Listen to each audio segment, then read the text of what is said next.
Hey, everybody. I'm sitting here looking for my phone and it's right in front of my face. If it was a snake, it would have bit me.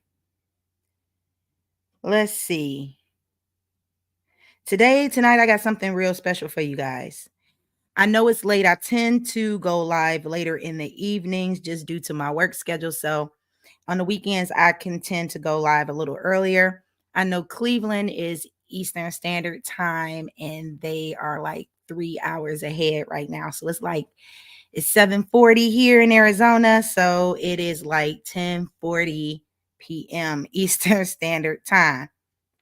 But if you don't get to watch this tonight, you would definitely be able to see it eventually. So that's kind of why I wanted to go live because I kind of want to tell you about some definitions and some licenses and how they work on the digital products that we do create. Now I'm streaming across platforms here, so I am on my Facebook profile page as well as my uh, YouTube and in the Facebook digital creators community. So let's just jump right into it because I know it's late. So I kind of want to have you get this information. So let me add this up here and move myself. Okay, so let's talk about some digital product licenses, shall we? Now, I know you guys probably seen going off, "Hey, how you doing, honey?" I know I can't really see who you are. You have to accept or approve yard streams type of thing for me to see who you are. But hey, I see you. But I want to explain some things. It's going around the web about MRR, which is master resale rights. This basically means if you purchase a product that has the master resale rights onto it, not only can you use the product for your own benefit for your own business, but you can also give the rights away. So when you sell it to somebody else, they too have the rights. So it's like you're passing on the baton. Like if you were doing a relay race, you passing it on the baton and then they pass it to the next person and pass it to the next person. And that's how master resale rights work. And it typically allows you to keep 100% of the profits when you do sell something with master resale rights. Now, let's go over some pros on this. Now, there is some income potential because you get 100% of the product. Because once you buy the product, you now become the owner because you have the master resale right. However, you have to sell that product as is because typically you can't brand a resale rights product. So if you bought a course, you can't change the video. Whoever's on the video is on the video. You can't edit the video, right? So because you don't have the raw video to edit it, right? So you're just selling it as is. But when you do sell it, the person who buys it, they also can use it for their own business and they too can resell it for 100% of the profit, and you won't get nothing, and the creator who created the master resale rights product won't get nothing either.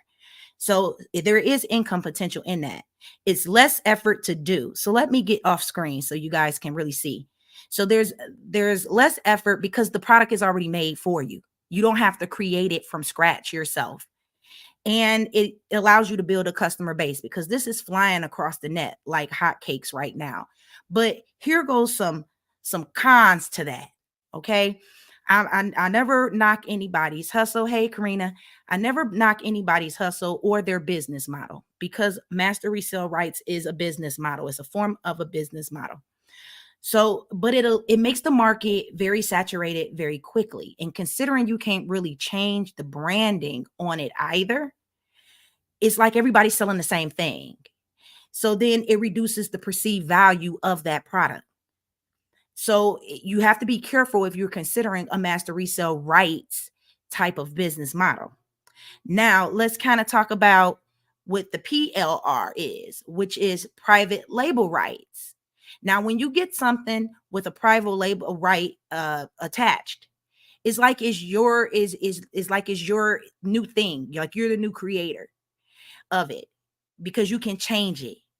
You can add your name to it. You can call it whatever you want. And then you can sell it or give it away if you want to. It's like buying a plain piece of cake and decorating it however you like, then selling it as your own. The only thing about private label rights are it's like you typically can't sell the rights with it.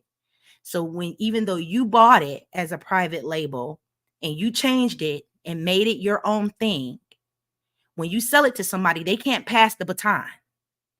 Okay. They can't resell it and have the master and have the private label right on it. Okay.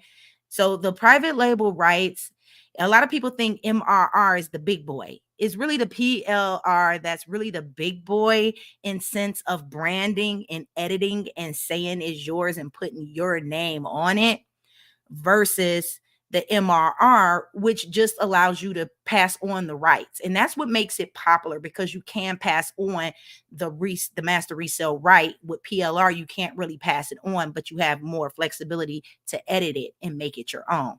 Now, here go the pros of the private label rights. It's fully customizable, as I explained. You can rebrand the whole thing to your brand, and it's versatile. So you can repurpose it. So if you bought a PLR product that's a book, you can turn it into a course or a different type of format. You can break it out, make blog posts out of it, whatever. So you pretty much can do whatever you want when you have the private label right, and then sell it as if it was your own product. Now, the cons to this is the fact that a lot of PLR products are low quality. And trust me when I say this, I purchased so many PLR and MRR type of products. This model is not new. I know it's hitting the wave in 2024 like it's the new kid on the block, but master resale rights and private label rights have been around for a very, very long time. It's almost like white labeling a software, right? So this business model been around for some time. It's not new. So, it gets overused. So common like PLR products, they could be used by others, and it's diminishing the value of that digital product and the time investment. With PLR products, by them being low quality, you won't spend some time customizing them and making them your product. Okay, so that's the thing. You got to customize it to really make it yours. Okay, I mean, it beats starting from scratch. You got to think about it. Do you really want to be a genuine digital product creator, or are you just trying to just put some mess together? If your name is attached to it, because you get to put your name on it, I'm pretty sure you don't want to put your name on something that is like low quality, right? So let's talk about these commercial use license. Now, my Etsy store, I sell everything in my Etsy shop in the Design Diva is for commercial use. Now, this term pretty much explains itself. It's really straightforward. It means you can buy the item and use it in your business. So you can use it for, your marketing material on your website or whatever, on your products that you plan to sell. And that's why a lot of people sell clip art or digital papers and things like that, because people are buying them to make other products that they're going to sell out of that. Okay. And you can't really sell with commercial use. You can't really sell the product as is. You're not reselling the product as it is. So it's not like you're buying some clip art from me and then downloading it to your computer and then selling that same just clip art bundle with no changes, no nothing, and selling it again. You're not doing that with a commercial right. You're buying the pieces because, hey, I'm buying this clip art because I'm about to make some notebooks out of it, or I'm about to put it on my website or on my marketing material. Okay. And it's typically got to be used for your business. You can't like typically buy commercial clip art and then put it on your client stuff. Right. Typically your client need to buy it. And this is on Etsy. So you got to know like just the rules of the license. And some licenses have restrictions, and we're going to get into that.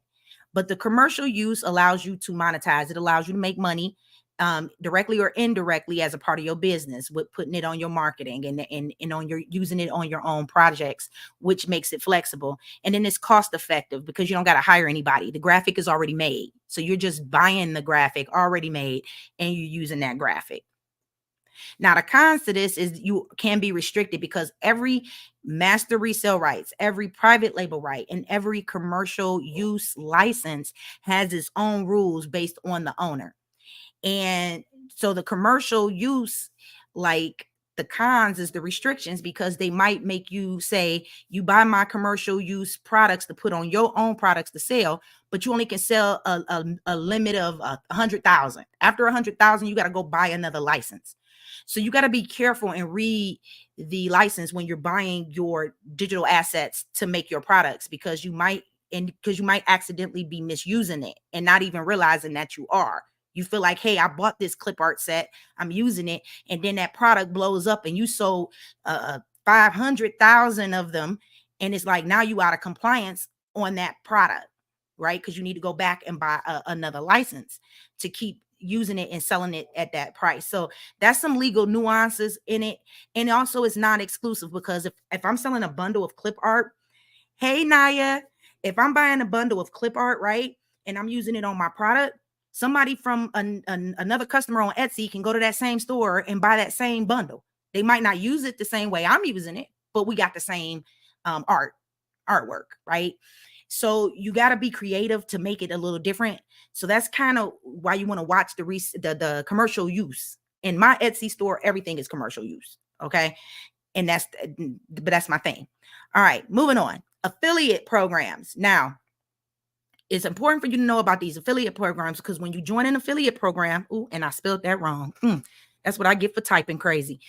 When you join an affiliate program, that means you can earn money just by promoting somebody else's stuff. So you don't even need a product.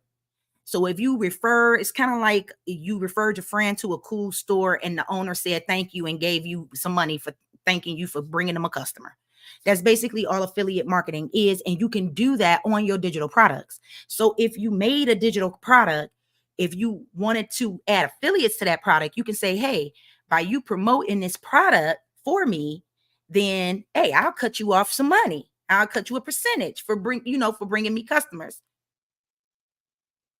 Yeah, you right. They don't until they get hit with a cease and desist.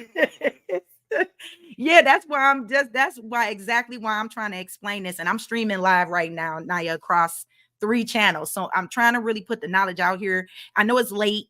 I'm figuring somebody will see it later. I was at work all day, but I try to get this information out to the best of my ability because that's important.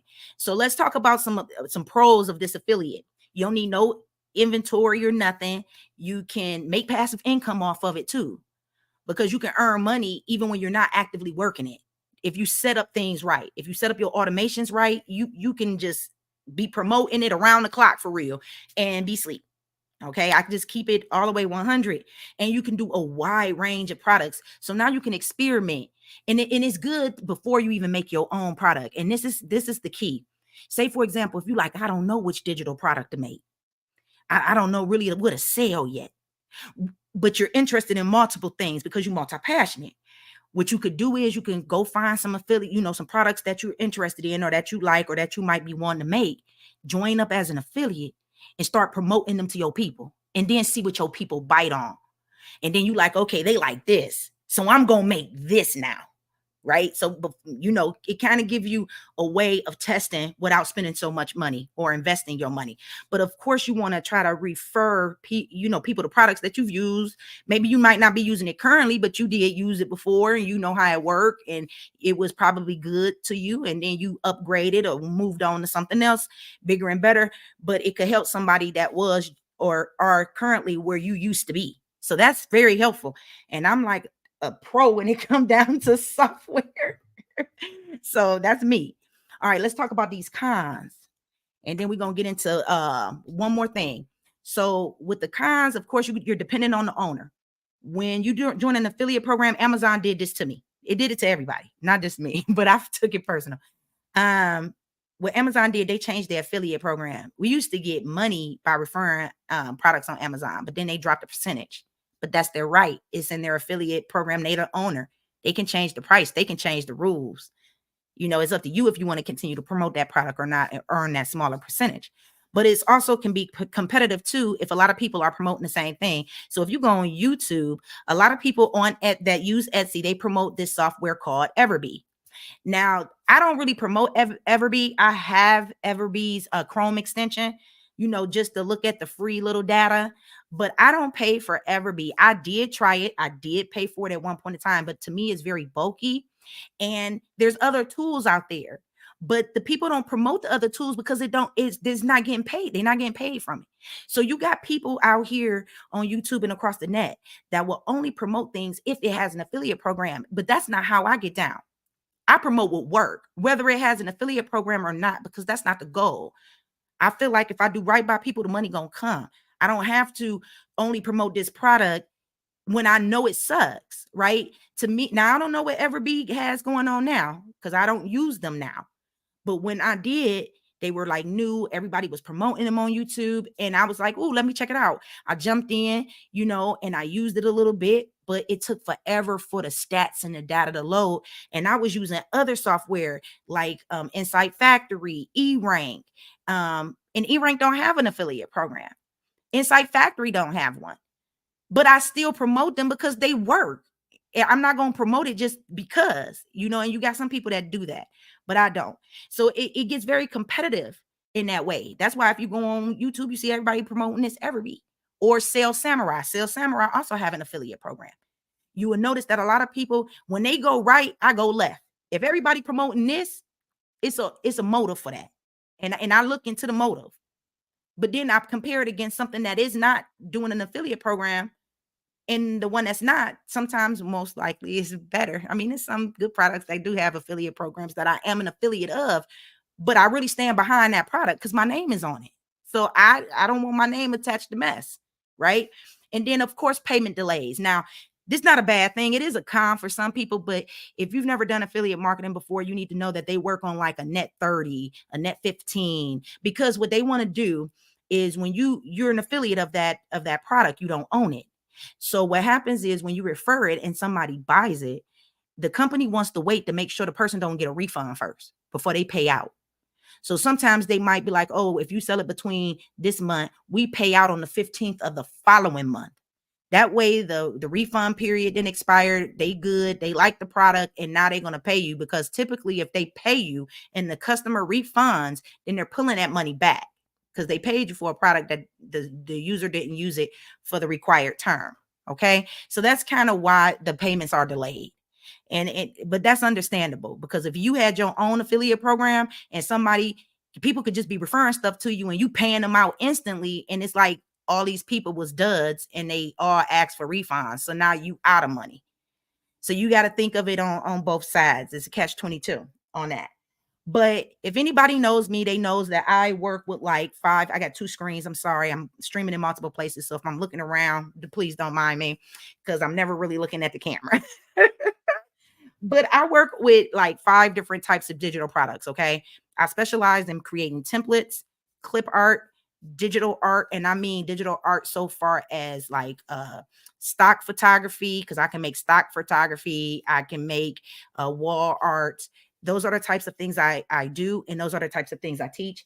I also teach course creation because I do create courses. I am getting into that and I'm learning a lot about frameworks and things like that. So I am getting into that as well. So those are like 5 different areas that I dabble in.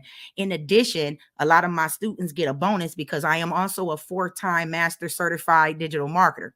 So not only are they getting my product or my creative knowledge on what I specialize in, I'm specialized in email marketing, email sequences, and sales funnels, and running Facebook ads.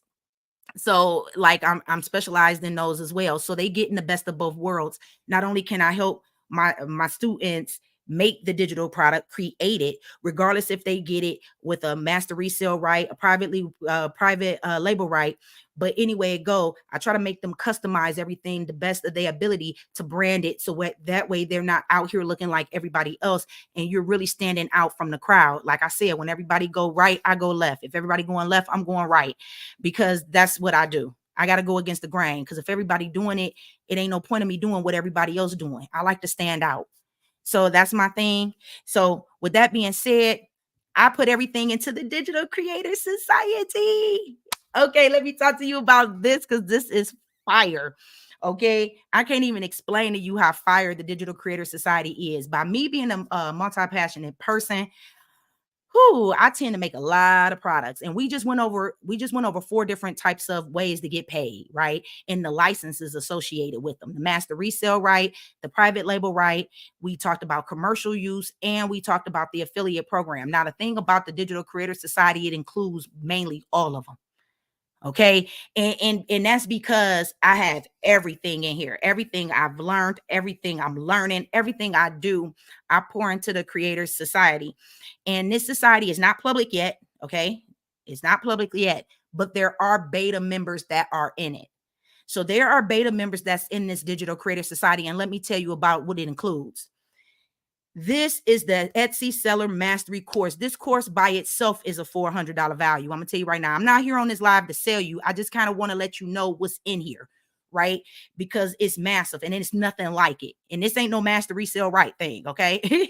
Okay, I'm just letting you know the type of digital products and the span in which you can do things and the different licenses you can attach to your products, okay? This is for learning for you, but I have to use me as an example. So this is the Etsy Seller Mastery. This boy is loaded. It teaches you how to go from a store, start it up. It got the workbooks, the worksheets, everything. And I mean, I build a real store in this, like started from scratch. So like it's fire. This program is fire. Another thing that's inside of the Digital Creator Society is the gender reveal party printables.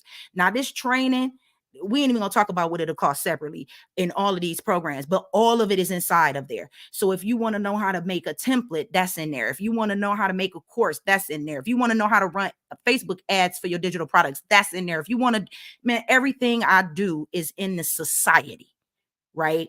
My free Facebook community is the community, but the ones that's serious, they're in the society.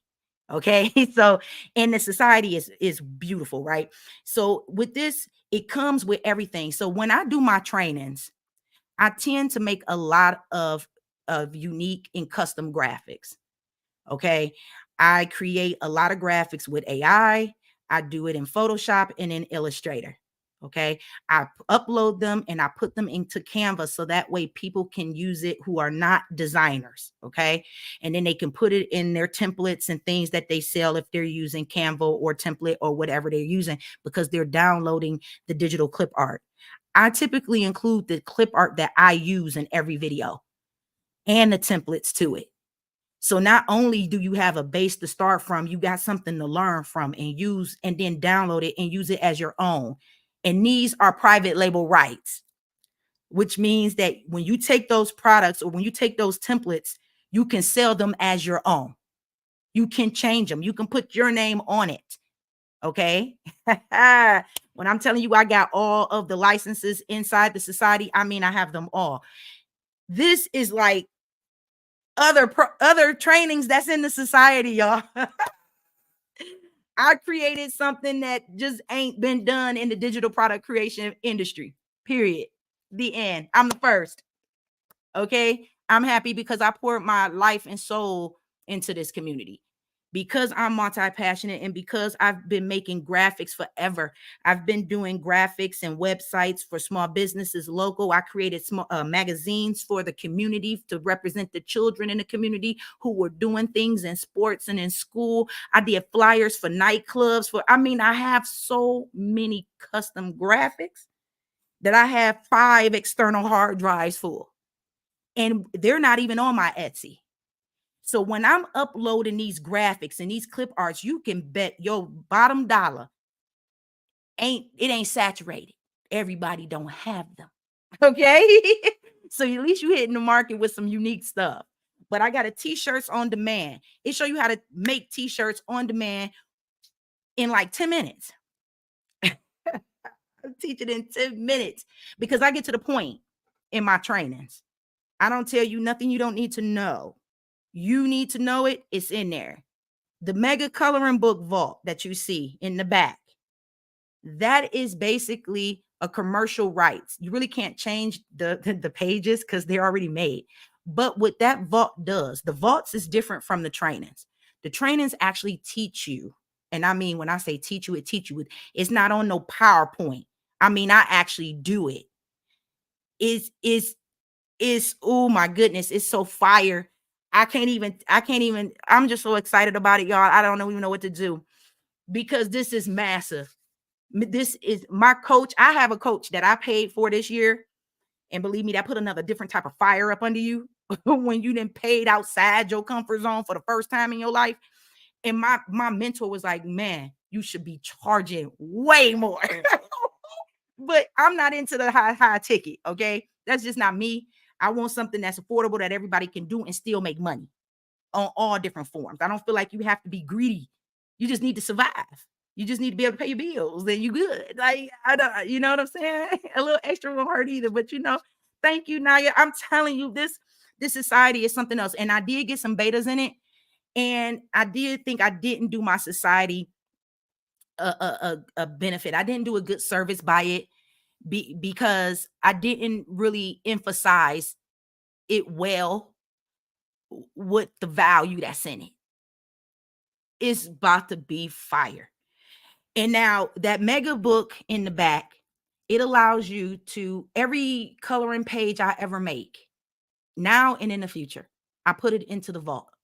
And that vault allows you to, and it's already ready. It's 8.5 by 11 page size.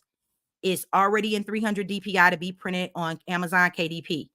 You can mix and match, download the pages, upload them into Canva, and just start making your own coloring book. Make a 60-page coloring book. You can, and then you can mix and match it and sell it however you want, right? You can't really change it. I can't really put, but it's like a PLR. You can put your name on the cover of it, like your business coloring book or whatever. But the pages itself in the inside there, you can't change it because it's already made, unfortunately. So I just kind of want to let you know that's what the votes are.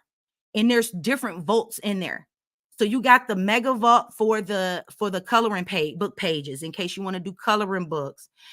I also have which is not on the screen here.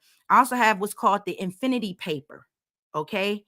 I'm in the infinity paper right now has over 500 digital papers, and I'm gonna do another live on digital papers because I don't think some digital creators, especially beginners, do not understand how valuable digital papers are in your business. If you are going to be a digital product creator, you need papers. You need digital papers without a doubt. Like you can't even run a business without no papers, man.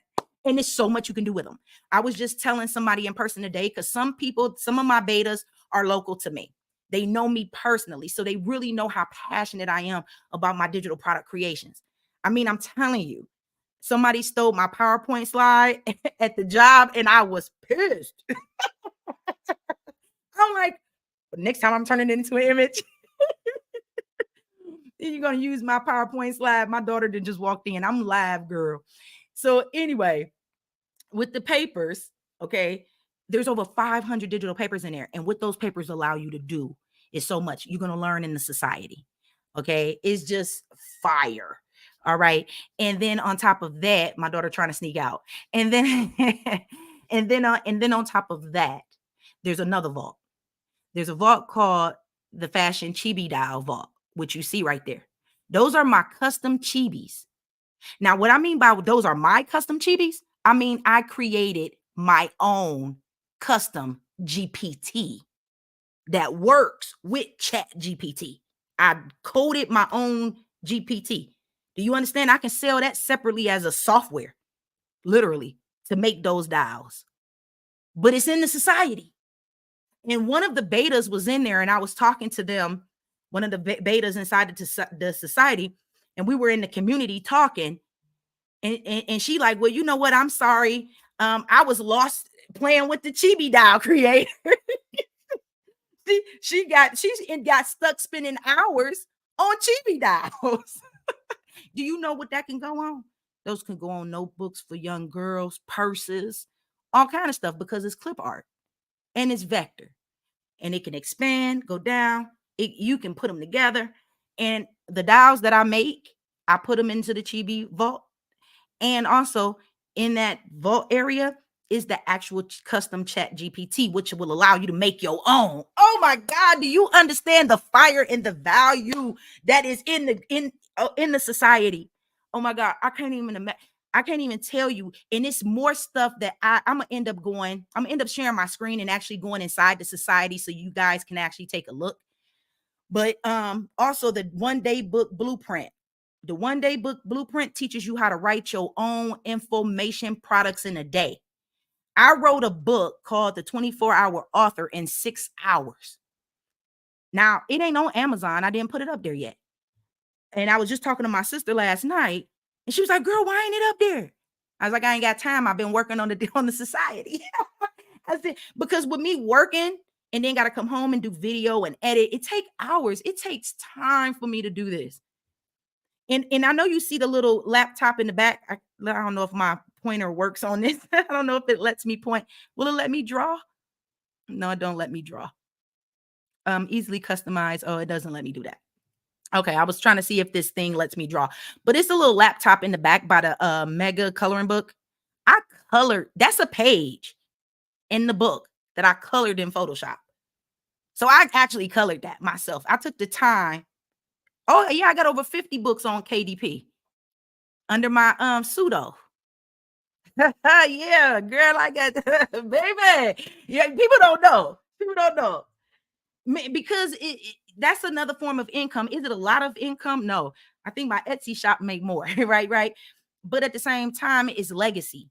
Because a lot of people don't understand that when you publish a book, even if it's an info product, and a lot of people don't like these long books. Oh, hold on, Naya. Here go one right here. Matter of fact, I got them all.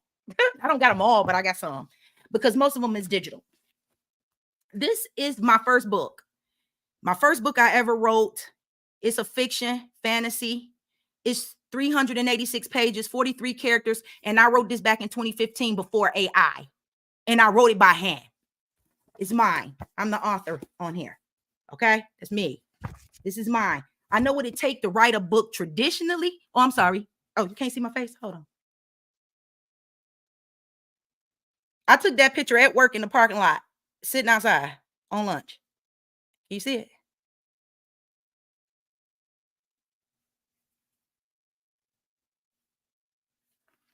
Well, you can't see me. I took me off.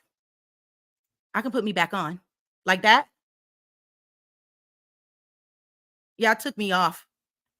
My little picture in the corner. Can you see me now?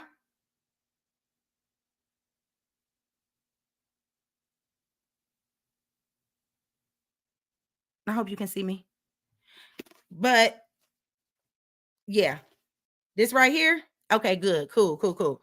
Now, this is the one that I made before AI.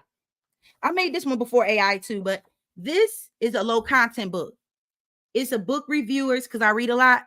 I read more than I watch TV. So this is a book reviewer journal like, and I designed this, and it's like people can track the books they read. This is good for book bloggers or book reviewers who review your books for you. They can track what books they viewed and authored, if it was a fiction, nonfiction, what was the genre. So this is like a little journal for them. I also made the content architect planner in spiral bound.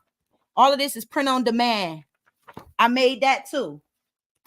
And these is just a couple out of over the 50. My daughters in them got some. I got some. I made a whole zodiac notebooks for every sign, baby. I mean, I done been doing this for a long time. So I have a lot of digital products out here. And that's why I be telling people, I be real honest. It's not just one type of digital product that's making me money passively. It's a combination. I have a portfolio. And that's what the society is all about. It's about helping you build portfolios of digital products, not just one, but multiple. So that way you got multiple streams of income, because you don't want to put, like my nana used to always say, you never put all your eggs in one basket. And we do that when we work a job, because once that job let us go, lay us off, fire us, we got to go run around like a chicken with our hair cut off to go find another job to get some income to pay our bills on time. Because the bills don't stop just because we got laid off or fired or whatever. The bills don't stop. They're going to be like, we're sorry to hear that. When can we accept payment? That's all they going to say. So my thing is this. You need to build a portfolio of digital products. That way, if one shut down, like if one of my Etsy stores shut down, or if one of the products stopped selling, guess what? I got Amazon selling too. Guess what? I got courses selling too.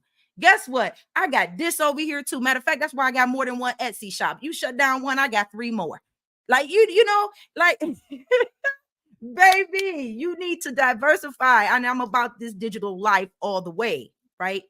Don't get it twisted. I work with young adults. I love working with them. I work with young troubled youth ages 16 to 24. So my job is not that I don't like it. I love it because I love seeing, these inner city youth do something positive with their life.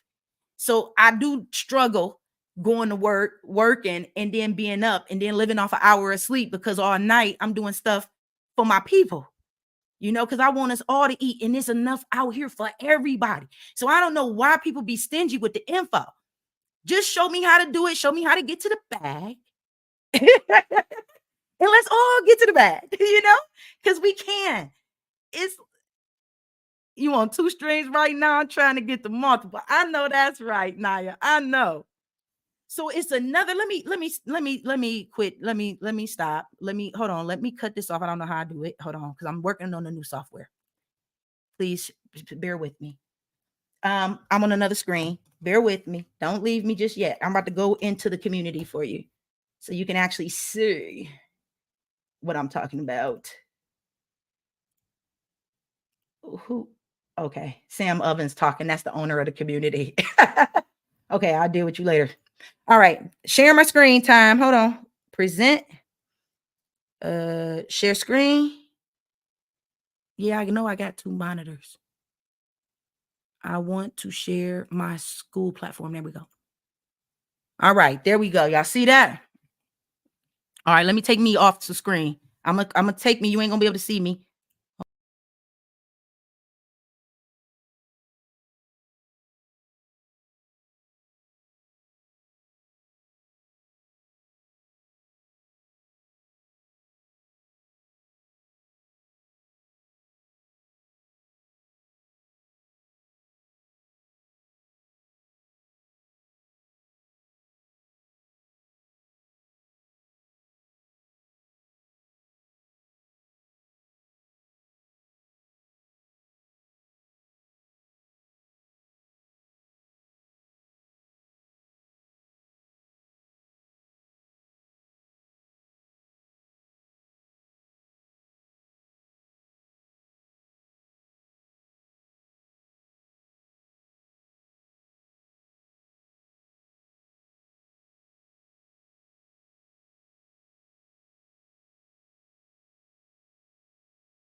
Can y'all hear me?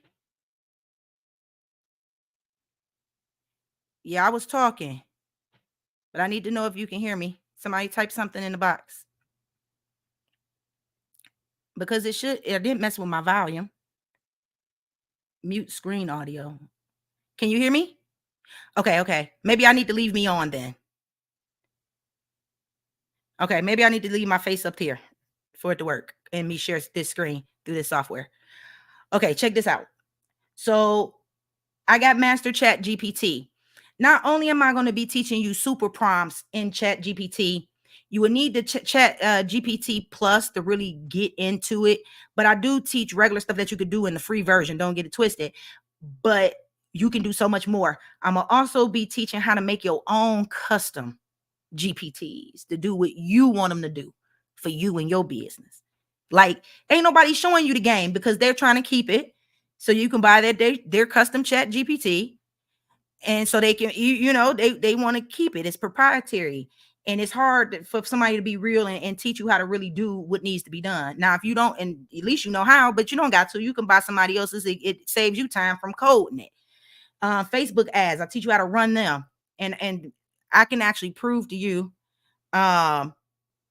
my conversion rate on my Facebook ads is sick, right? But again, I've been training for that. You okay? I'm a 4-time master certified digital marketer. I got master certifications.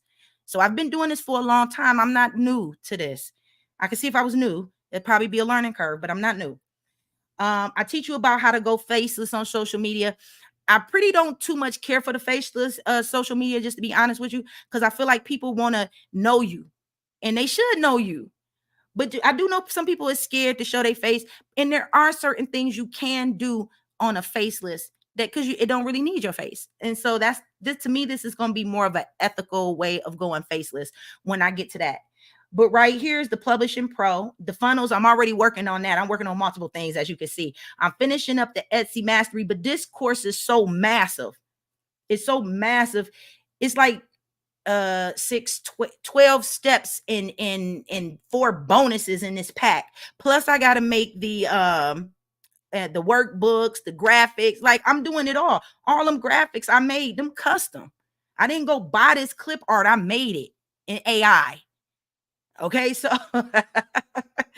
I mean, it take time, and then I got to put it in Photoshop and cut it out and make it look decent, So, give me some time with it. But that's why the betas are in here. The betas are in here already, going through it as I'm making it and telling me, hey, why don't you do this? Why don't you do that? That was the purpose of the betas, for the founding betas to come in and actually be unbiased. And when you got strangers, people that you don't personally know inside of your beta, believe me, they don't have no problems with holding back. They won't hold back nothing. They let it out. Okay. So, and that's what I needed. I needed somebody to tell me what I needed to hear, not what I wanted to hear. And your friends typically have a way of being nice to not hurt your feelings. But strangers that paid their money, they like, we want this, where this at? That's how they be. But that's what I needed, because I want to make this for my people. It ain't for me, it's for y'all. It's for all of us. So in here, all of these is done. And of course, I'm gonna end up changing the thumbnails. As you can see, I'm starting to already change them. I'm changing them up to be more brandable, right? So I'm gonna end up changing all of them. But the infinity paper, when you click in there, here go to custom chat GPT. If you click in there, it gives you the resources. You can go see the Chibi Doll collection, and there go to Elegance GPT. If you open this up and click it, it's already made. Well, actually, I'm gonna open it up. I don't know if share this tab instead. Let me share this tab. As you can see, it's made by D. Willis. It's made by me.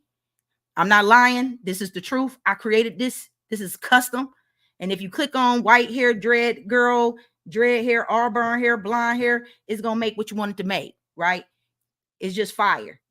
I can just demonstrate how it worked right now, just so you can watch it in action in real time. This is not rehearsed. I'm live streaming right now.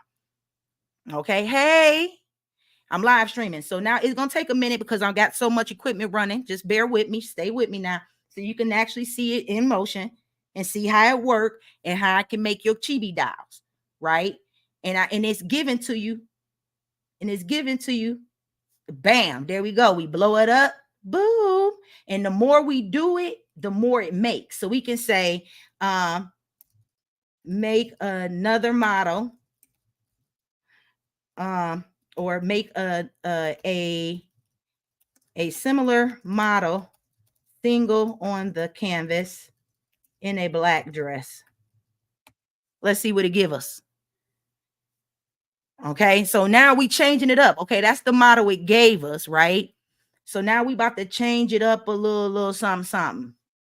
Okay, that's what we gonna do here. We're gonna see what it do, because sometimes, chat GPT give you what you want, sometimes it don't. You gotta play with it, but that's okay. That's why we function with AI. But see, the main code, the super code, or the super prompt is already built into this custom chat GPT. Bam, fire. What I tell you? You download it right here, boom. You throw it in your Canva, boom. You take the background out, you slide it over, and you cut her out, and then you got one by itself. Easy peasy, right? That's what I do. I do easy peasy stuff. Okay, is levels to this. Okay, so that gives you an example of that. So let's go back to the school, because I'm switching through stuff here. I said I wanted to show you something else, but I don't quite remember what I said I wanted to show you.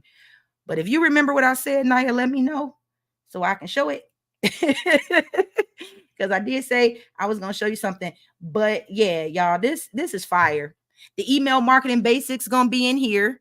So it's going to, man, I got over 100 and some email sequences already written. Okay, I'm gonna put it in a template format where that way you can put your own little spin on it, but it's already ready and you can sequence out your email marketing campaigns. Like, I'm just so floored with what's about to come y'all way. It don't even make no sense. And this is a gender reveal. This is the Etsy mastery, but we also gonna get into like making a digital planner, making a spiral. As you can see from the slides, I already teach you how to make t-shirts. It's not that I'm teaching you how to make just digital products in general. I'm also sharing with you how to make specific type of digital products. And I include the clip art with it. So like if we was to go in here, now this is done. Okay, I'm showing y'all some stuff that I probably the betas is gonna kill me. Okay, and they're gonna be like, why are you showing our goodies? All right, this is 100% done. That's why it's 100%. Now, as you can see this picture right here, they get this template inside of here and the clip art. All right, I made this custom. And they get the clip art. If they go down, they get the invitation clip art 1, the 2, the 3. They get all 3 of them. They get the clip art bundle. I already got the pack so they can get the bundle out of it. Showing us how to manage the timing on when we should focus on certain products would be great too. Okay, good idea. Good idea. Well, actually, you want to know what? I ain't even gonna lie to you. In the Etsy one, I created a whole workbook for that. And I created, I said I was gonna show you the infinity paper. Okay, cool. I'm gonna go in that. So with the Etsy, it I created a Google sheet. That's what it's called, a Google sheet. I created a Google sheet with products and collections going across. My mentor helped me with that, like how to batch it, how to work in collections, how to make a lot fast, how to actually research the competitors. Man, I got all of that in there. I'm telling you, it is fire. I'm gonna tell you right now, my mentor sells a course, not this course because that's mine, but she also sells an Etsy course, but she charged $400 for it, for that one course.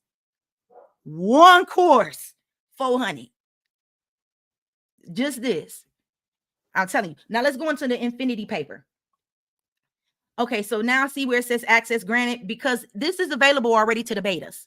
The betas already got access to everything. Okay, they the only thing they don't, what I meant by timing, I should have said season. For instance, wedding season is starting soon. Oh yeah, I teach that too. You need to go by themes. You need to go by holidays. You need to go by seasons.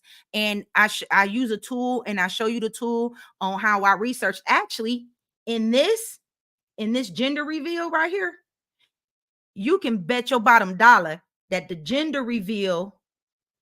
Hold on, let me go down here. You can. Oh, I give this away too. Oh, these is Canva templates where you can just pop in and stuff, make potato chips. Man, they got all kind of stuff going on up in here. Okay, just letting you know. But see, what you saying is, for instance, when you should be focused like 3 months ahead. You should be working in 90 every quarter. You should be working in quarter increments. I can tell you that right now. That ain't, I mean, that's not something I will withhold. So right now, what month is we in? January, February, March, April. We're at April. May, June, July. You should be like at the end, like in December, you need to be making your stuff for January, February, March. All your January, February, March stuff should be done before the new year even hit. Because you need it to have time to conquer the search engine in Etsy. You want your stuff to be aged a little bit before everybody starts searching for it. So you need to be working in 3-month increments, if that makes sense. I hope that answered your question. Like the timing on when you should start posting certain type of things. You don't wait until wedding season to post wedding stuff. You should have been posting wedding season stuff 3 months prior to the season. Oh yeah, that's gonna be in there. That's gonna be in the course. Yeah, that's gonna be in the Etsy course. Thank you so much. It don't tell me your name. If you're on Facebook, it doesn't show me your name. Like I can see Naya because Naya's coming through on the YouTube. But if you're on Facebook, you got to accept some permissions or something for me to see your face or something, or tell me your name or something. But yeah, I would definitely put that in there. That is a wonderful idea. See, that's the thing. In the infinity paper. Okay, Naya, I'm going. Infinity paper. So it opens up in like a Google Doc right now. Now I don't have all of the papers in here, but it's 500 in here. Hey, Liam, it doesn't show me. Okay, Lynn is the first beta, y'all. She the very first founding beta in the Digital Creator Society. Okay, yes, Lynn. Yes, I hope you saw that first Etsy video, because we're gonna go get into opening our shop. If you seen it, I'm pretty sure you did. You see the download? Lynn is awesome, y'all. Lynn, let me tell you something. Lynn been transforming them documents like when, cause see, okay, Lynn knows that I'm in there hustling on these videos, right? And because she's always in there with me, and I'm in there like I'm uploading this, and she's like, she like, I did, but it's not there anymore for me. Uh-oh, I gotta go back. I probably took it out because I think I made a typo. But see, Lynn is in there, y'all, and what Lynn be doing, she's a godsend. She's a blessing. What Lynn be doing, she gives me all her good feedback, and Lynn has been like surprising me. Like I post the PDFs in there for the workbooks and everything. Lynn has been changing those workbooks, guys, into fillable prints. So, like, you know how you can open up a PDF and type right in the document on your computer screen where you don't have to print it and you can save it with your typing in it? Lynn been doing it. Like, she just was like, hey, I'm like, wow. Like, Lynn is awesome. If you need anything changed to a printable document, Lynn is the go-to. But anyway, let's get into these papers, y'all. Okay, I'm gonna do this so you can actually see them. Now, these right here are all this 12 by 12 seamless, which means they can run on tumblers. They can run in a pattern. These are all seamless squares. Okay, and as you can see, it's 12, 16, 20, 20. Add these boys up. Okay, let's talk about it. Let me blow them up for you. These is 12-inch by 12-inch 300 DPI custom made. Well, using AI, of course, but they're mine. You ain't gonna find them nowhere else. My prompt, my setup, and I upscaled them to 300 DPI. You can imagine what you could put that on. You can make journal paper out of this and lighten the opacity and put lines on it and everything. Make a whole journal out of it, right? You can throw it on a purse. You can throw it on some leggings. I mean, it's so much you can do with digital paper. Now, here goes some butterflies. Okay, these are all digital paper, 300 DPI, ready for print. You can print this onto fabric, baby. You can make you can go to Michael's with this file because that's how high quality it is. And I know because I did it. You can go to Michael's and say, put this on cotton or on linen for me, and then come home and make a blanket. Oh, I mean, literally. I mean, digital paper is where it's at if you get good quality digital paper.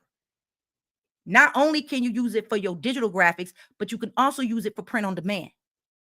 And you can print this onto patterns. Like really take the file up to Michael's and say, print this on this fabric and make a whole cover. Okay, if you want it. Now, here goes some dark Halloween stuff. This is all in the society, y'all. When I'm telling you I'm killing the game with the society, it's killing. Okay.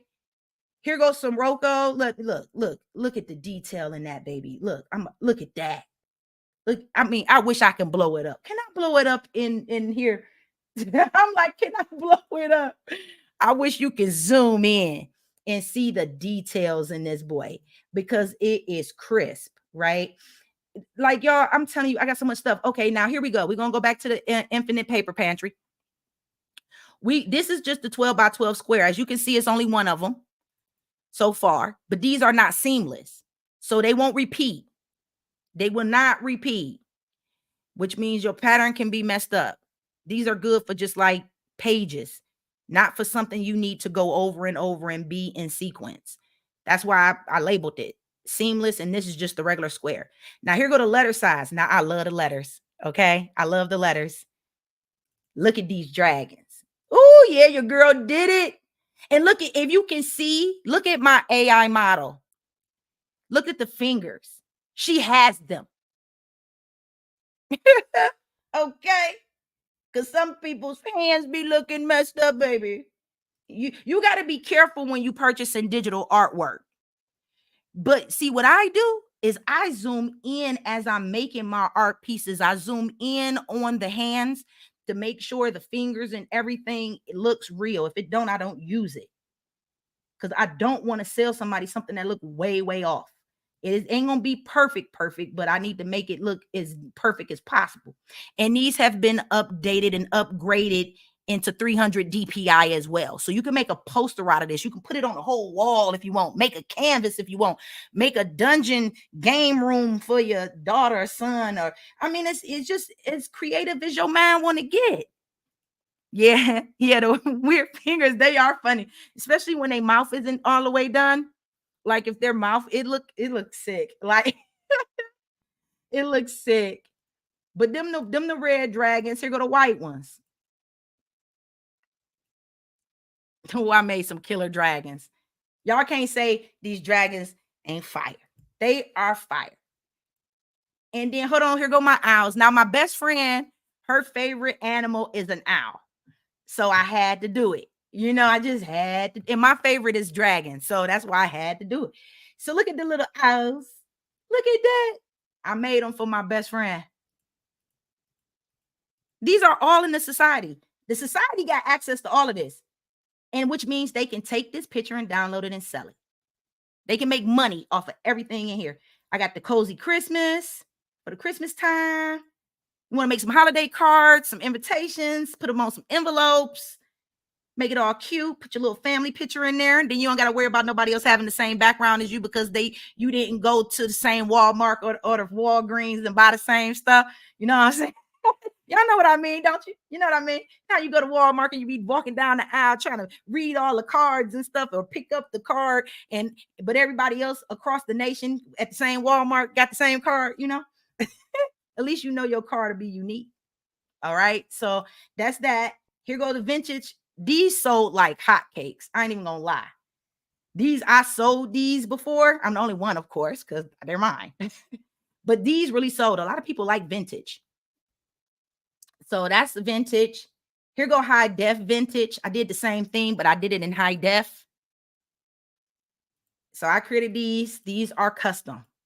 All right. What else? Oh, magical desert. I did this for the little girls because I got a granddaughter. She's 2. She'll be 3. Oh my God. I did these for her. The little desert. That one is fire. I don't know what it is, but I really liked it. This with the 2 moons made me feel like I was out of this world, Anyway, and then here go the fantasy sea mermaids. I made some mermaids. Guys, I'm gonna teach you how to do all of this in the society. Like, it's so much you can do. It's only as far as your imagination can take you. And it got to do with the type of prompt you put in. Now, that's what I wanted to show you. I remember, Naya, I said I wanted to show you my Canva. Remember? I wanted to show you my Canva. Let me go inside of Canva real quick. I'm working on something for my sister. And I wanted to show you that Shopify. That's what I wanted to show you. Let me show you that Shopify. Let me go into a client folder real quick. I'm jumping over here into a client folder. Give me a second and I'm going to show you this Shopify theme. Now, not the Shopify itself, but the theme. But I can teach you how to make Shopify, become a Shopify partner for one, and how you can make your own themes and sell your whole theme on Etsy, which will allow you to get the affiliate Shopify income and they paid for your design. Baby, wait till we get to that Shopify lesson. See, and y'all can imagine the value that I'm telling you about here. You can already see it's going to take time to build, right? Let's be realistic. It's going to take me time. I can't have it done overnight and let it be quality. You know what I mean? I don't want to work like that. I want to make sure everything is top notch for my people and that you really learn it. So when people coming in, they're coming in as client designs. Okay, here we go. Now, hold on. Let me share. So this was a project I did, a Shopify project I did. Hold on. Let me share this screen. Okay. So I did a Taz the Barber Acuity. So this is a friend of mine and she's a barber. And I created this for her. I just designed it for her. I did the mock-up and everything. See this? And I took her pictures off her website. Oh, let me show this tab. It opened another tab, sorry. So I did this mock-up for her and let her see it. You know, that's her own logo and stuff, but I, just put my spin on it. You know, let's jump back over to here, share this tab. And I did her now this goes in an acuity. Okay, so you can make, so like, if that scheduling software acuity is just a booking schedule, but you can actually save pieces of images and make it a template in Canva where they can change the words out, which this is. They can change the words out, and then they can download the image, and then they can paste the images up in the acuity and make it look like a whole website. And then at the bottom of the acuity would be the booking calendar. I'm telling you, it's so much stuff. I'm cold with the software, y'all. Okay. So that way, these barbers and stuff really don't even need a separate website if they're using a booking calendar. With Acuity, they can just get Acuity and they can make Acuity look like a website. And these is the templates to do it. And I can teach you how to make these templates too. Right.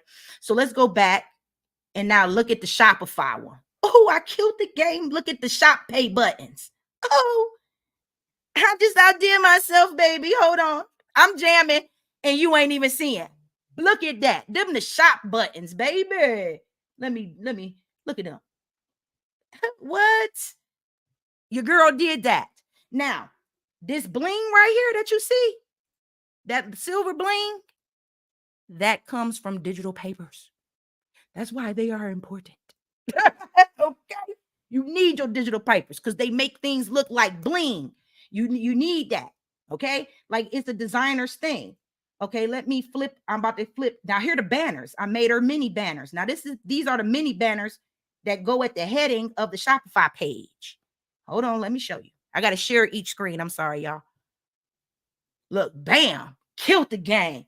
Oh, I am cold. You're right. Thank you so much, Naya. See, thank you, Queen. I know what I'm talking about, and I can teach you to do the same. Creativity can be taught. It can be taught. You can learn this. It ain't hard. You just need somebody to teach it to you. That's it. Right? I mean, this ain't hard to do. And I'm telling you, it ain't hard because I know. Now, hold on. Y'all ain't seen nothing yet. Let me show you the shop banners. You know the banners that go on the shop? Let me show it to you. I made this banner for her custom. Oh, these is just the images. Oh, it say no access. Because these are the images in the page. Okay, let me go back. Hold on. Because that's the original. Sorry, y'all. That's why I had the no access on it. Because I got to have an original copy in case the client ever messes up anything. I need to be able to go back and fix it for them. Okay. Now, here we go. We in here now. We in the real. Because you see all of the purple. So we in the real one. Look at that. Tag us in your selfies. Instagram. Look at this. I made this. I made that shipping label. Little truck. Boop, boop. So this goes down. I knew you were good back from when you were posting the week by week. Oh, you come from the Etsy updates. That's what's up. So yeah, this I'm telling y'all, I might not come across as formal as other creators, and that's because I'm gonna be me. I'm not about to glam myself up. I'm not about to put on makeup to come on here. You feel me? Because I rather create. Okay. I just rather create. I'm a creator and I love it. I'm passionate about it and I love what I do. And I know it can make a lot of people some passive income. And if you do it right and you set the right goals, start off with, and this is how I did it. I ain't gonna lie, even though it was years ago. Create a digital product or Etsy shop, whatever, or Shopify, and be like, okay, I'm not gonna stop until this covers my cell phone bill. When that Etsy shop can pay your cell phone bill, then you can be like, okay, It paid my cell phone bill. So now I don't got to come out my check. All right, what else can it pay? And I'm talking about house bills first. Now go like, okay, it paid my car insurance. Okay. It paid my start with your house bills first. Don't necessarily go for the cell phone. I just used it as an example. But if go for the house bills, cover your house first. The internet, the cable, the water. Don't not the rent yet, but something smaller, the electricity. That's one less thing you got to pay out your check. And you keep building it like that. Goal accomplished, goal accomplished. And then soon enough, you're going to have enough money coming in passively to cover your whole household. And once that happened, then you have a choice. Then you can quit your job at that point. But you got to build it. Don't go into the game like, oh, I wanted to cover all of my expenses. That's nice, but we got to start somewhere. Let's start somewhere because let's see if it can cover this bill first. That saves me some money. Now I don't got to pay it out my check.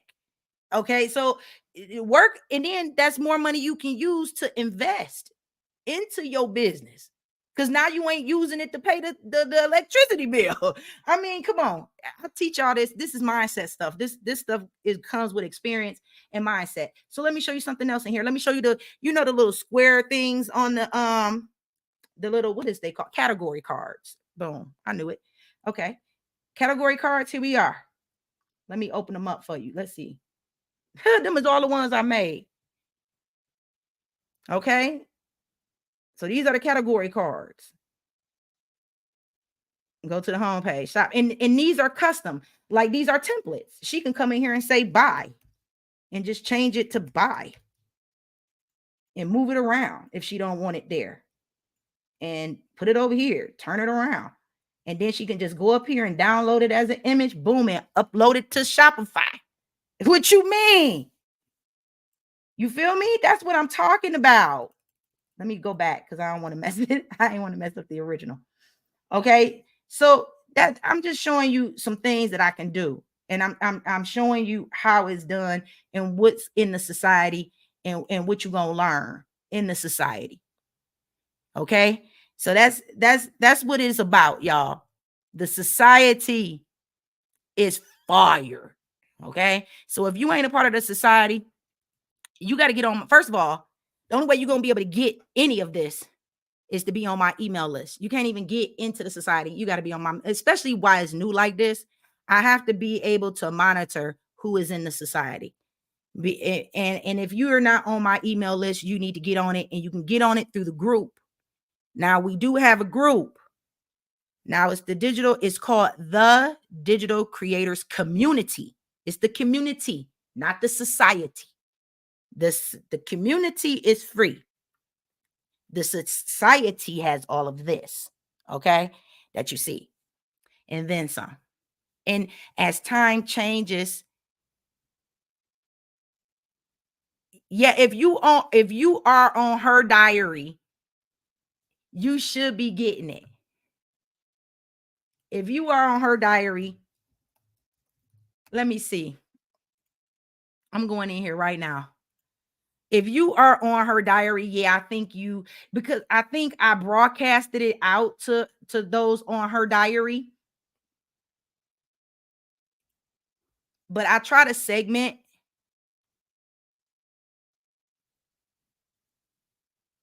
You know what? That Etsy class, and it's going to be the business for you.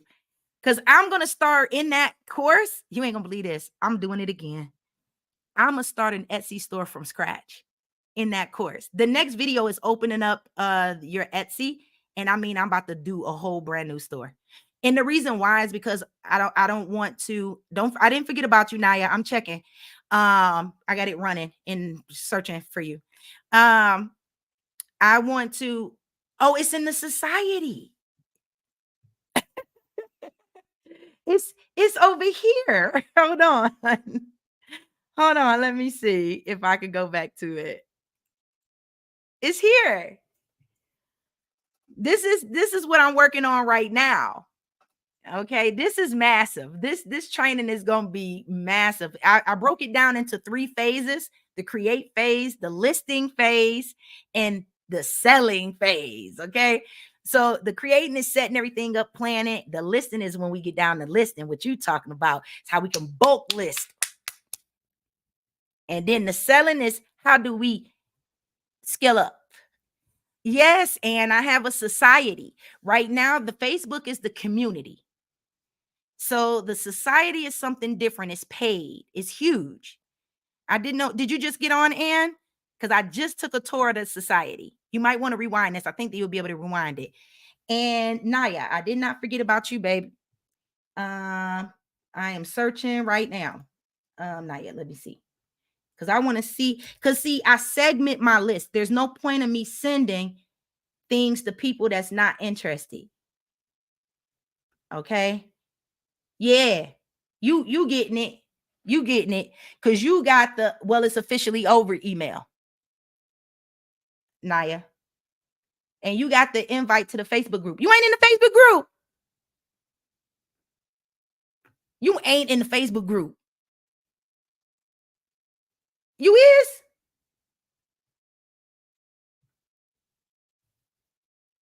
Oh, you put that you was already on my email list, didn't you? That was you. You yeah, but see, the reason why I asked for that email, not to put you on the list, but if you are it to put you on if you are on, but but to also verify that you know, to make you match. So I'll know that it's you.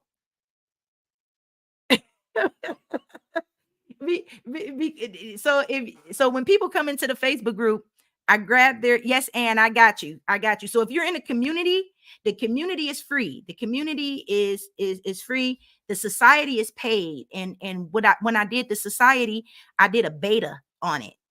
So I told people, hey, look, this is what I want to do. This is what I want to build. It's the first of its kind in the digital product creation community. There's nothing like this. And I said, okay, you can get in for a one-time price of this. And it was only for a set first 72 hours. And those people who got in became the founding beta members of the society. So they're in the Digital Creator Society and they're watching me build out this stuff. They're watching me build it out as I'm building it. So they're learning along while I'm doing it in real time. And they're able to give me their feedback and they're giving me their suggestions. They're like, hey, D, don't make it a one-time thing. Make it a monthly membership. Do this. You know, I'm getting all of their feedback based on what they feel. And they got in on a ground level of this and it's awesome to be able to communicate with them and then be like, hey, could you add this? Like Miss Lynn, she's the first beta founding member. She was on here. She said, D, she actually told me in the community to do a Canva basics for newbies. And it's crazy because I was at work today and one of my coworkers signed up to be a beta and she had no clue how to do Canva. I mean, it was so sweet because she was like, how do I change the color? Like, it was just so cute. And I'm like, and it makes you forget. It makes you forget how far you've come. You think everybody know how to change the color of a font on Canva. And it was just so adorable to see how green she was. And it was just so cute. And so I I helped her on her little computer and show. She said, see, this is what I need. This is what I need. And then she didn't know how to, I mean, she knew how to download the coloring pages, but she did not know how do I turn this into a coloring book in Canva. So it was just so cute. So I told her she wasn't the only one who said I should do a Canva basic. I told her Lynn in the group. She said, well, I haven't been talking in the group because you and Lynn, y'all sound so advanced.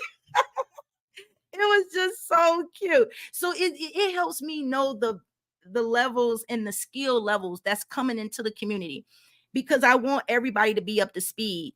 I don't want to be, of course, it's going to be some advanced stuff in there and everything, but you know, I got to do stuff for the beginners too, so that they can know. But just know the society is a training inside of a training. The society is basically a hub of all trainings, digital product creation, where you don't have to keep paying over for this course and this course and that course and pay for this and pay to learn how to do this. Well, this person only taught me how to do this. How do I do this?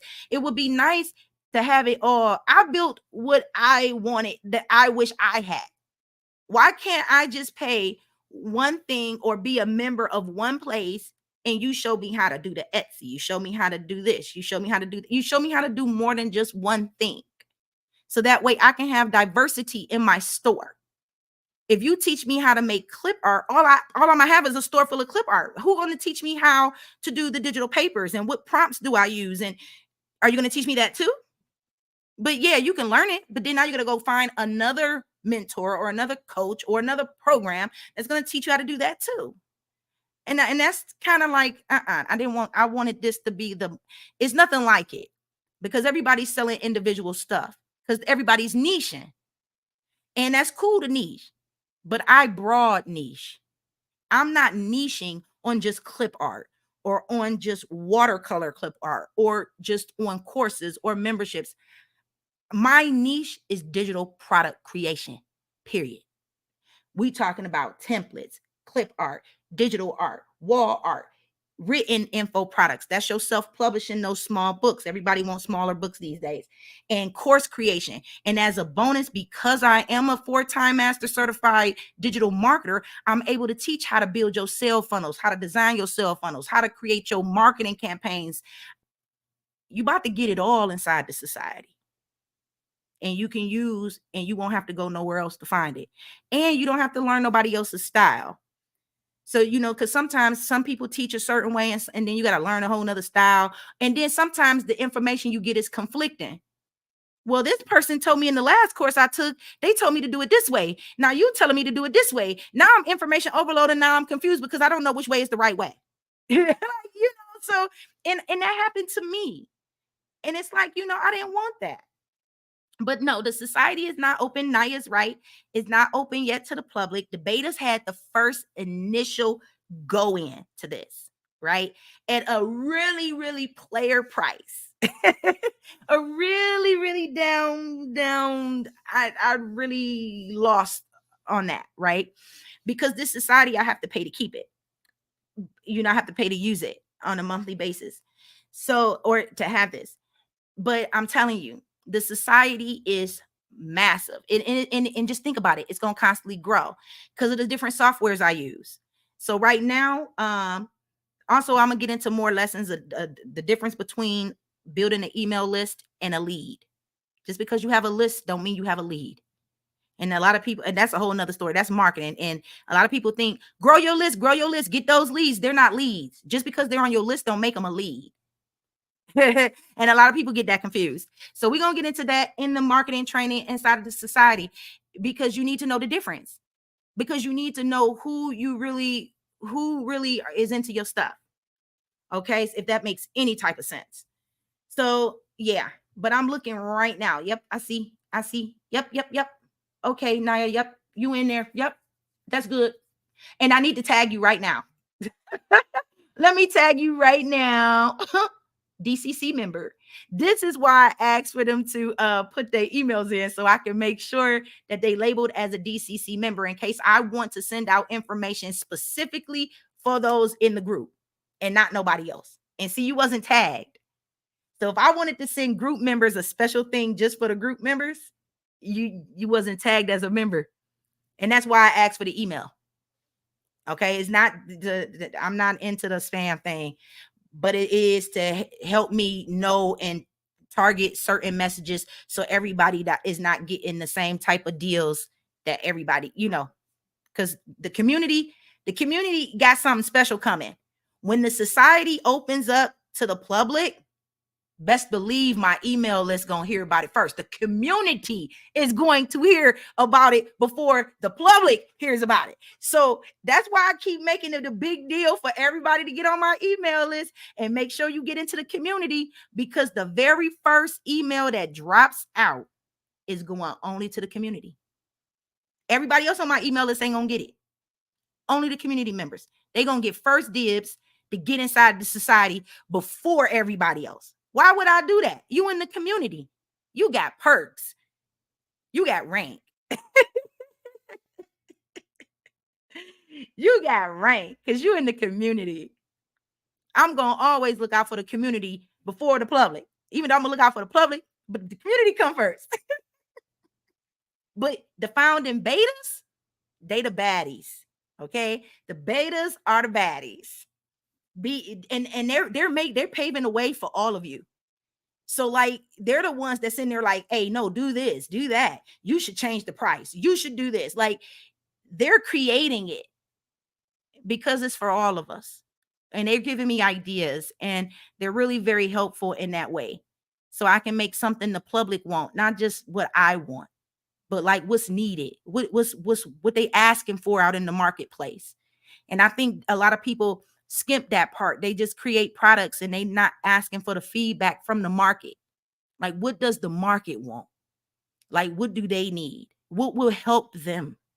And those are the things that I put into the society. That's why I put some PLR in there. And when I first did the society, I did it as a master resale rights society. And I think, and plus I talked to the betas, we already talked. That's not gonna happen on the master resale rights on the society itself. And that's because it's a lot of people out here doing that master resale rights and it's flooding the market. It's devaluing what they have. And this is massive and it's ongoing. It's not something I'm about to create. And then when you watch the video was from 2020. Like, don't you just hate that? You buy a course and you in there and they didn't even update it. Like, don't look like that no more. You can't even do that on that platform no more. Where's the updated version? Like, and especially with me, because I didn't been in platforms and softwares where I can say, they don't do that no more. Why ain't you update your video? I'm pretty sure it's hard, but if you focused on one thing, it shouldn't be that hard if that course was the only thing you focusing on, and you would be able to update it, right? To be current for the people. And that's kind of where I'm at. And that's the society is going to always be. I use various softwares. I use system.io. I don't use it that often, guys. It's just, I use it because I know how to use it, for one. For two, I recommend it if you on a budget and you need an email and everything, but you can't really customize it as well as I can customize my Go High Level. Okay. So like my Go High Level account, my lead pages on those, I made parallax views. Like you can't do all of that on the system.io. So it just depends on where you are. I've used lead pages as well. I love lead pages. I can design the heck out of those too. And it's different tools I use. A lot of people want to use, I see a lot of people promoting that stand.io or stand.store. Beacons is better. And actually, Thinkific, the training platform Thinkific, they just came out with one called The Leap. That's better than Stand Store.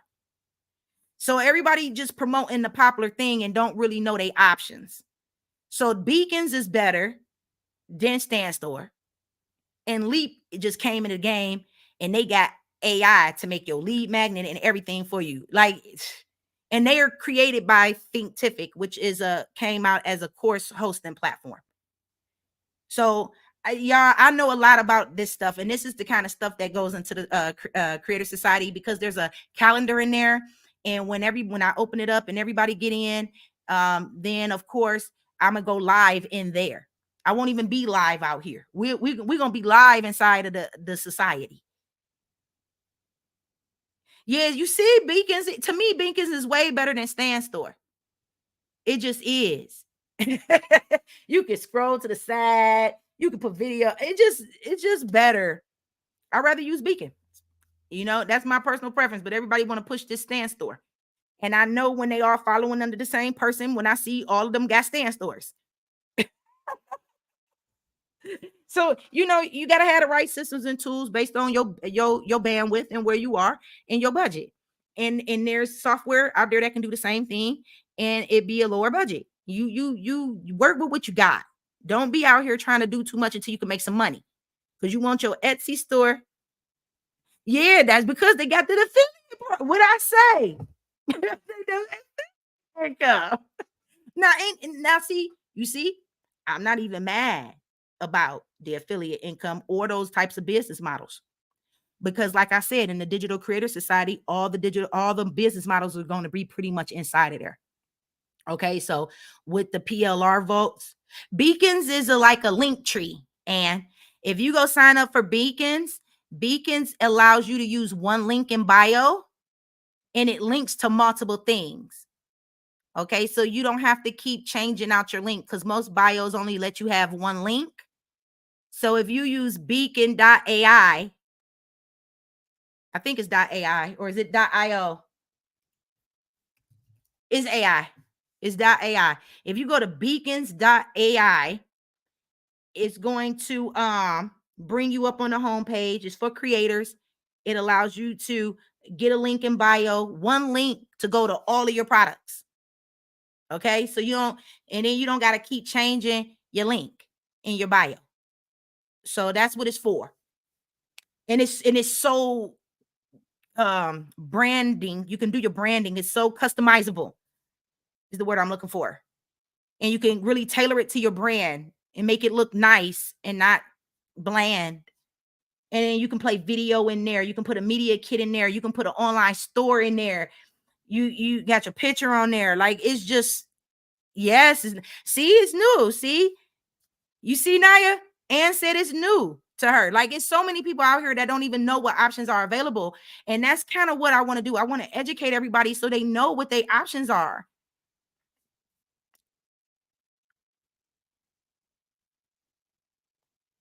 You think so? You know what I was thinking? I was thinking about doing the society not as I was thinking about doing an affiliate program on the society, and the trainings in the inside, Naya. I was thinking about letting people sell the trainings in the inside individually. Like, they can sell it as one-offs. So, like, for instance, I can show you better than I can tell you. Like the Etsy sellers course, for real. Say, for instance, you want to just promote that. Well, you there's no way you really can promote that, because it's inside the society. You will have to promote the whole society as an affiliate. But what if you were able to take this one product and put it on your page and say, hey, I got an Etsy course, right? So you selling this one course, and you can sell it. Like I said, my mentor got an Etsy course, and she sell it for $397. Okay. So what if you just took this one course and sold it for 197? You didn't even do the affiliate for the society. You just selling this one course. So I was thinking about that. But see, this is what this is what we all discussing.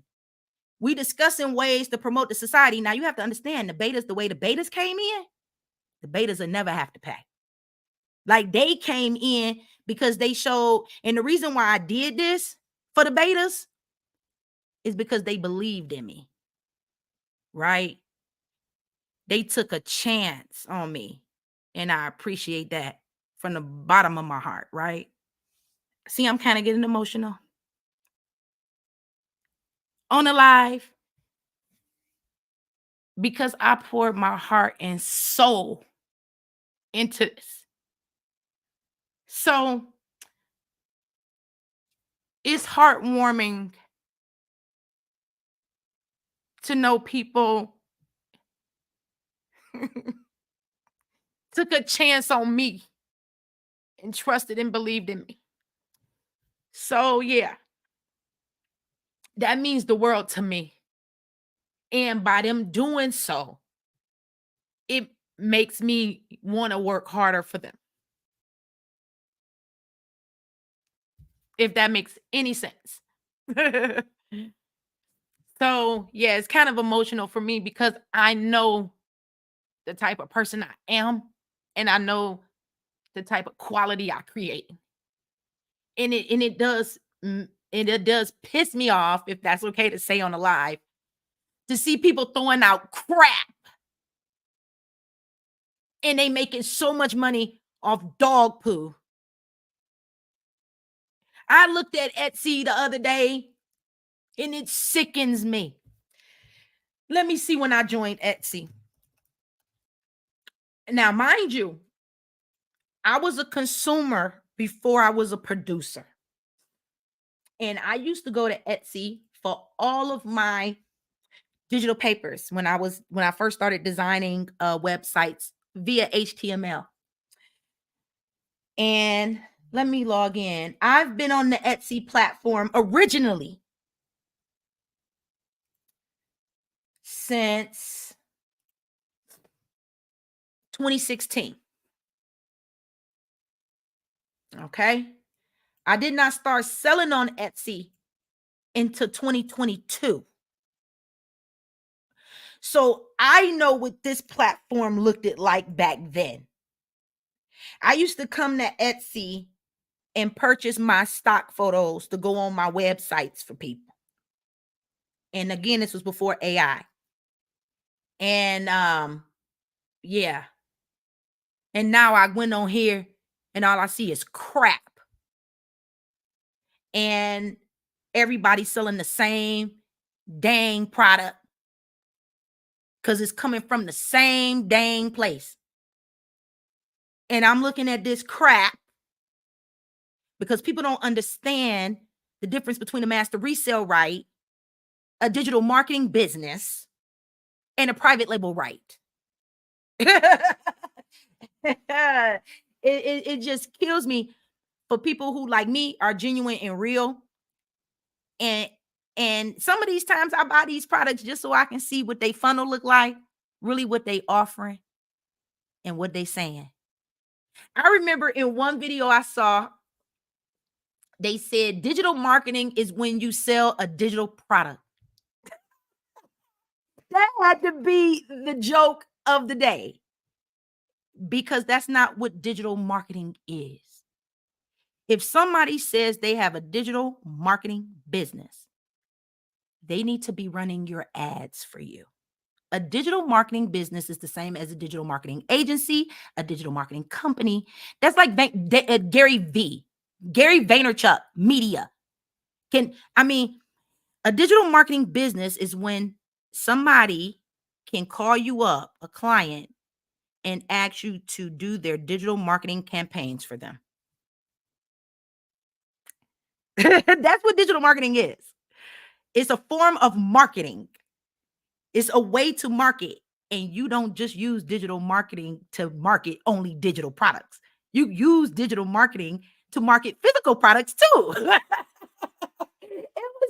I just look at these noobs, because they're noobs, and they're just regurgitating and repeating what they heard from the blind leading the blind. And it drives me crazy. Okay. That's just my opinion. I'm sorry. I digress. I digress. I ain't judging nobody's hustle, but that's not how I hustle. Okay. I hustle the right way.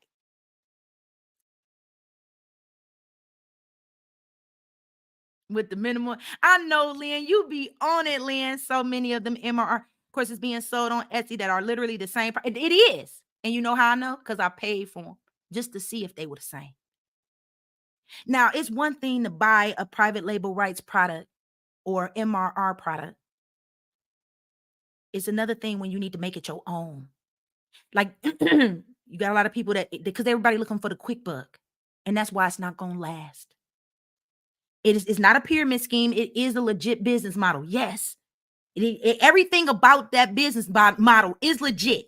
Ain't nobody clowning that or saying that is illegal. It's not. It's not a pyramid scheme. It's not a network marketing scheme.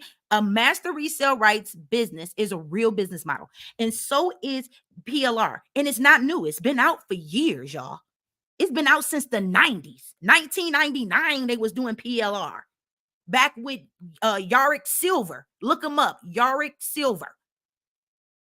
He used to go by the Maverick. back when the internet was dial up and you needed AOL disc to get online. And when you went online, it was only a directory. Now I'm probably dating myself right there, but this tell you how far back on the internet I go. PLR products been out forever. And actually, what people don't understand is the PLR products are fundamentally. So this Sunday, you alive or skip? I'm alive. I'm probably going to lie. I just decided to do this because I did a little training at the beginning of it to explain the difference between the licenses for digital products. But this topic just expanded into this because me and Naya, we was on here talking and then Lynn jumped on. So this just turned into a whole blown conversation. This is not a regular like live that you would ever see. And I know it's going to be on YouTube and they're going to be like, what is this? This is like a Zoom call. So, but yeah, I'm gonna still go live on Sunday. But yeah, it's they saturating the stuff, man. It's just heartbreaking to see. And then it's like I don't see anything new being added, and everybody's just regurgitating the same thing. And that's what's sad about it. And that's why the society is different, because not only are there other creators in there, okay, or they're learning to be creators, but I'm also a creator. So when I make the products, I share them. So it's always something new in so everybody is not selling the same exact thing. And that's kind of why I wanted to I didn't know if I really wanted people to sell the courses individually, because I don't want them to saturate the market like that. I want you to come across unique. I want you to come across like this is you. You ain't following other people. You ain't a follower, you a leader. And it's like, I want you to, even if you learning and even if you taking some of the material and stuff, I still want the perceived value to be like, I'm the only one that got this. Not that they can go somewhere else and everybody's sitting there with the same daggone graphic and the same colors and the same everything. That's so, it's not creating a business for you. It's creating branding for that company.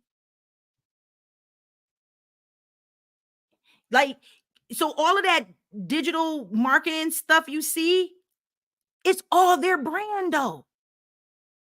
It's their brand because they can't change the videos. So what's the first thing that pop on their videos? Their logo. And what they give you inside those the master resale rights courses, they give you copies of their logo. It's their logo, not your logo.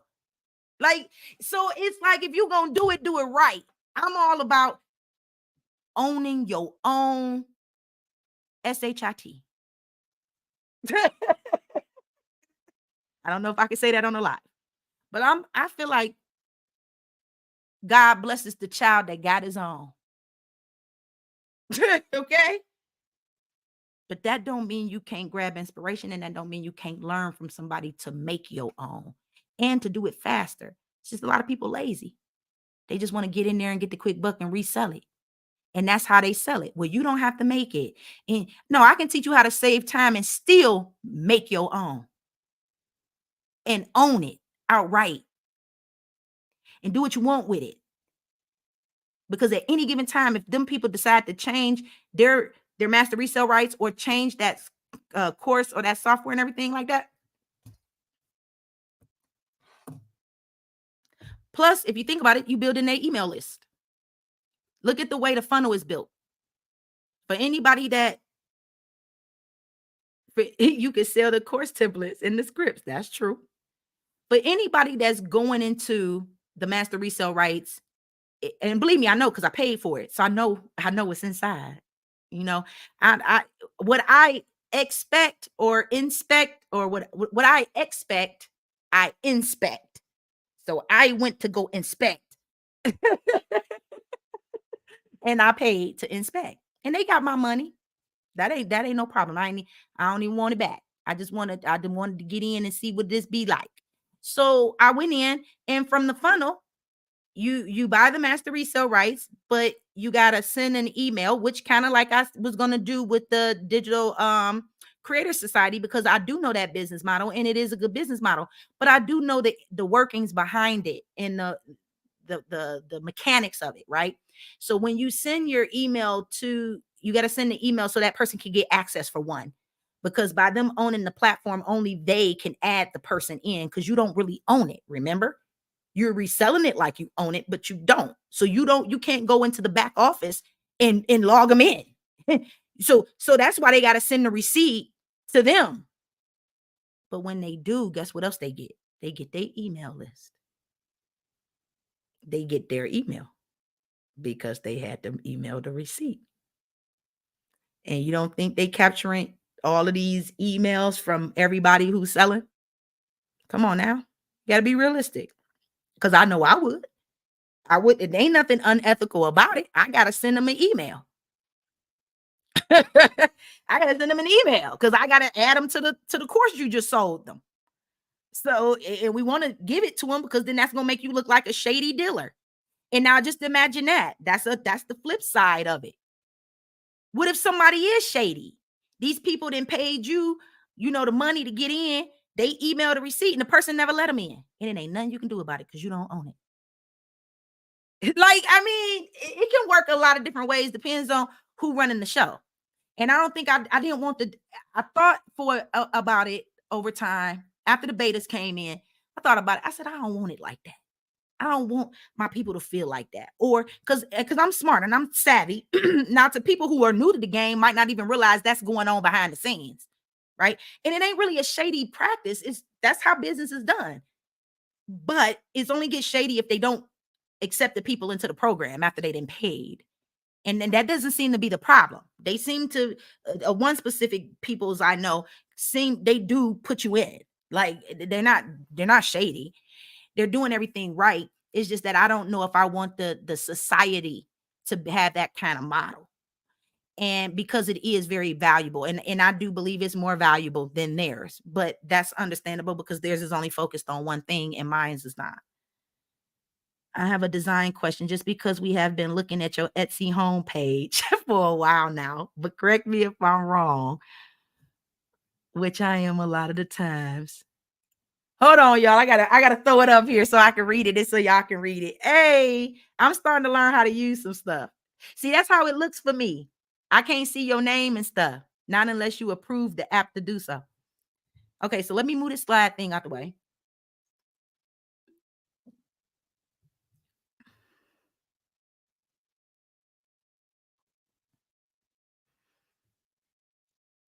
Oh no, I'm sorry. Let me move this out the way. I got create in the front. It's sitting in the front. And then it reads left to right. You see those two is in the back. It's not going all the way across like that. Make sense? That answered your question? See, I got this one in the front of these two in the back.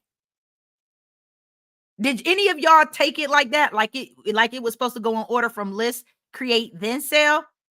Or did y'all see the create in the front, create, list, and then sell in the back? Let me know, because I might need to change that.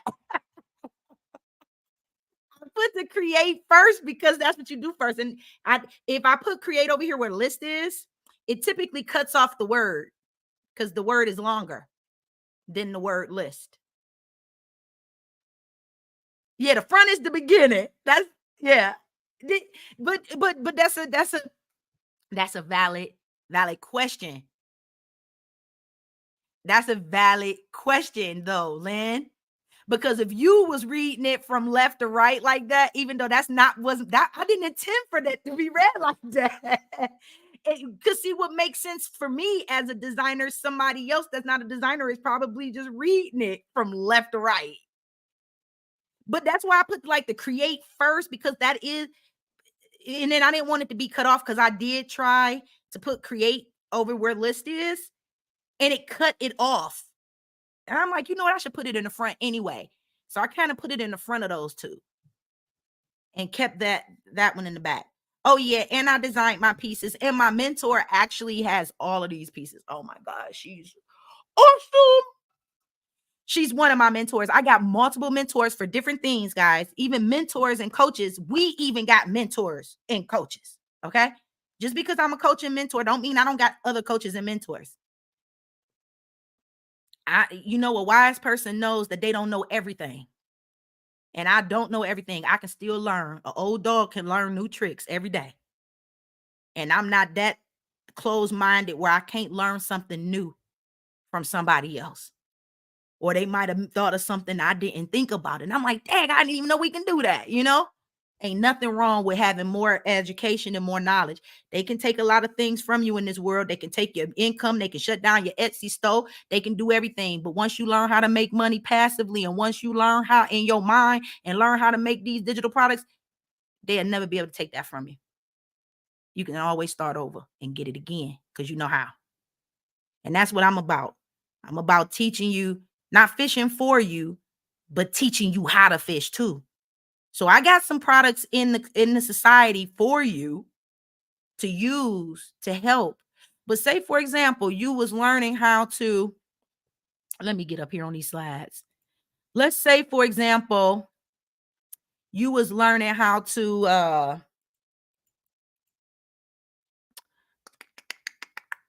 I was thinking about something. Coloring books. Say, for example, you was learning how to do coloring books. You going through the training, because I am going to have a training on how to do it. It's going to be in the Master Chat GPT, I think. Or I might put it as up in this area before the vault, and might put a little bit of training above the vault. But oh, I'm sorry. Oh, okay. I'm sorry. Hold on. Hold on. Let me do that. There we go. Okay, so I might put some training above the vault itself, because as you toured, you can see that the vault is like below. But I might put some training videos up there teaching you how to actually make your own coloring pages. Now, say for instance, you're in the software and you're making your coloring pages. And then say, for example, you get tired, or your AI is just acting stupid now. It's creating weird stuff because it just need a break. It was one time my AI was acting crazy. I typed in the chat. I said, "Do you need a break?" Because it seemed like you pouring out crap right now. Right? So I really talked to my AI. Y'all be surprised. But this allows you to have some more pages. So you can be like, "Oh, I'm done for the day. I'm poop. My AI tripping. Now let me go grab some papers out of the mega vault and add to this." You know, it saves you time. It's to be used as a resource for when you want to, just when you need a couple of pages, when you need some extra and you ain't got time. So it's like, yeah, I'm willing to make my own stuff, but if I run out of time, or if I run out of ideas, and or I really like this coloring page, you can do it. you know so I was thinking about making those like PLR, where you can actually sell the individual pages as like printables, like where if somebody needed to print out something for their kid, or somebody's a little artistic, then they can just print out a page for them to have something to do. Or they can even upload that page into their digital tablet or something and color on it and color over it and over it again. You have to think about the digital tablets that that people have too these days. So they can actually they could put that in their paint on their tablet and take their little pencil, and they can be coloring it. Then they can erase it and color it again. A whole different color. Like, technology is a beautiful thing. Embrace it, because it ain't going nowhere. We are in the digital renaissance era, baby. So you need to be taking advantage of that. So that's pretty much it. I will tell you this though. Don't get offline yet. I'm gonna talk to the betas. And those of you who are in the community, you might have a little special opportunity. So I'm just letting you know. Be ready. You might have a little opportunity, but I have to confirm with the betas. But I think we might do something a little special for the community, so that way we can get you guys in the society. What you think about that, Naya? You think I should do it?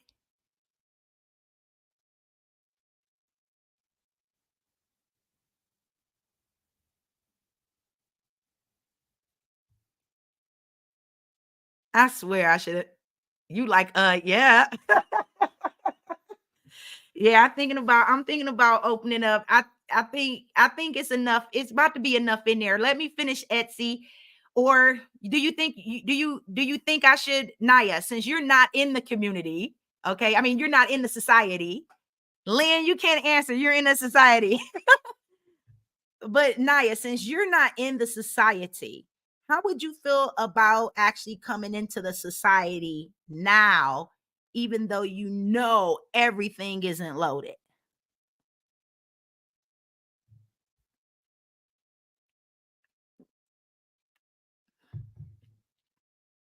What do you think? I don't know if Ann is still. You wouldn't mind it? Well, well, of course, but this ain't necessarily going to be open to the public, Lynn. It's going to be open to the community. We're not going to open it up. I'm not going to open it up to everybody. I'm just going to open it up to members of the community only. I ain't going to blast it to my whole email list. Only those tagged as a community, digital creator community in the Facebook group. That's it. And I believe what? We're up to like 39 members right now. So it's not a lot. Oh, you can't see everybody's comments? Oh, you can't see probably Naya's because she coming through on the YouTube. But hold on. We're finally okay, y'all. You're in the YouTube too. It's saying you coming from the Facebook. See, let me show you. Sorry, Naya, I'm gonna use you as an example. You see how this look? Because I know she coming up with the YouTube symbol with her name and her face. You look like this. That's what it looked like in the system. I'm just letting you know. I I go to Facebook to see the oh okay. Okay, so right now we're sitting at 41 members in the group. Now, see, here we go. I have a business page and I have a personal profile page. And I also have the Creations Magazine Facebook group as well, from when I used to do the community based magazine here locally in Phoenix for all the kids and the small businesses, because their newspapers out here cost a lot for mom and pop shops to advertise. And these small business owners couldn't afford that $600 a week ad placement. So there you go. Can you see me now? Yep, I can. Yeah. There you go. Look at you. Oh, here go. Hey, look, here go that bubble. Remember, Lynn, when we was on our coaching call? Oh my God, that bubble was killing me. Why does it do that? I think it got to do with the webcam.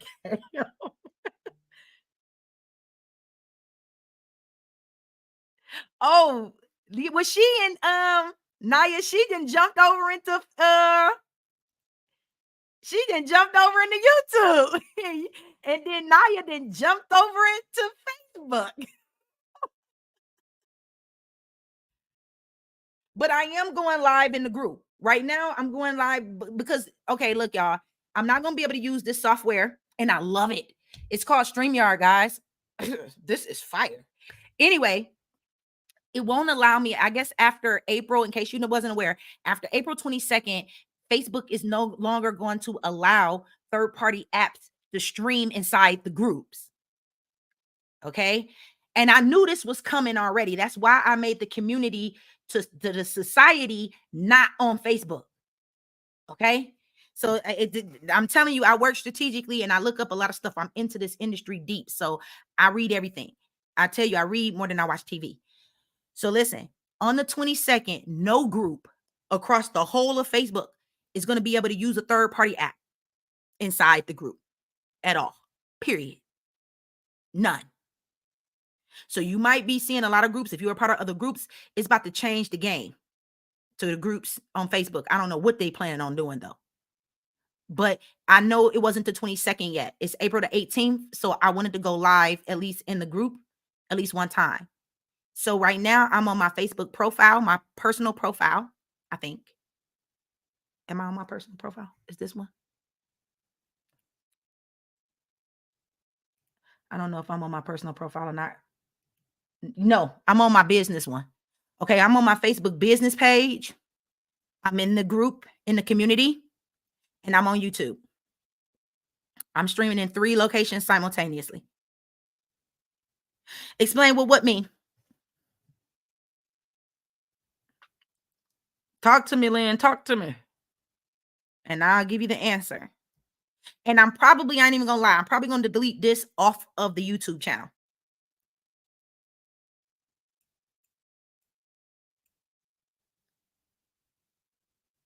Because it's going live on YouTube right now, but I'm probably gonna delete it. By what you were mentioning about April 22nd. Okay. On April the 22nd, Facebook groups is not going to allow you to have any third-party apps on there anymore.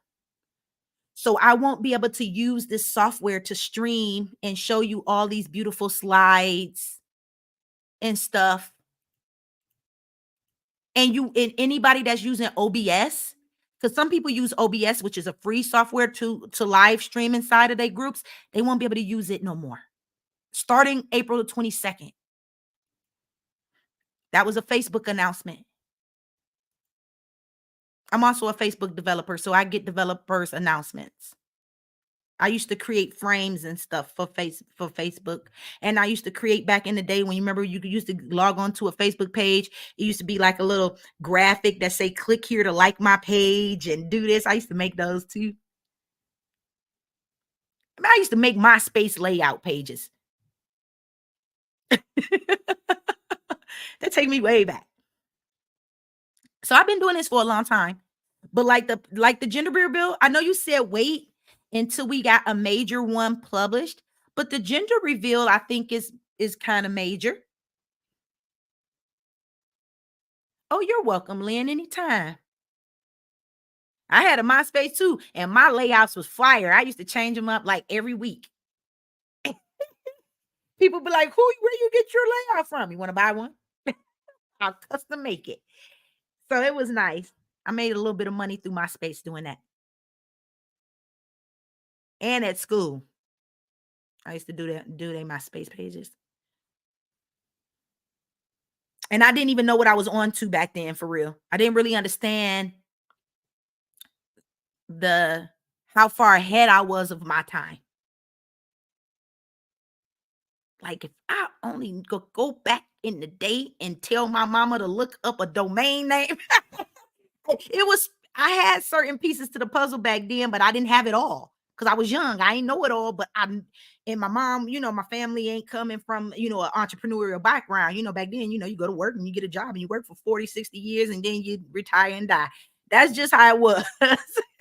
It wasn't no you work for yourself and it wasn't no digital products. They barely wanted to they barely wanted to pay their mortgage and do anything with the bank online. They didn't trust it. It was too new. I'm a millennial, so I came into the process with it. I grew up with tech. I grew up without it and with it at the infancy of it. So I've seen it develop over the years and I've always been in this space. So I mean, wouldn't you think this would be a major course, Lynn? The gender reveal party printables is open. What you think, Lynn?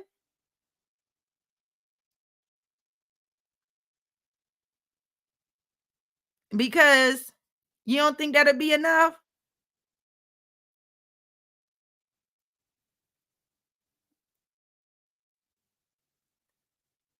I'm just waiting for the comment to come through.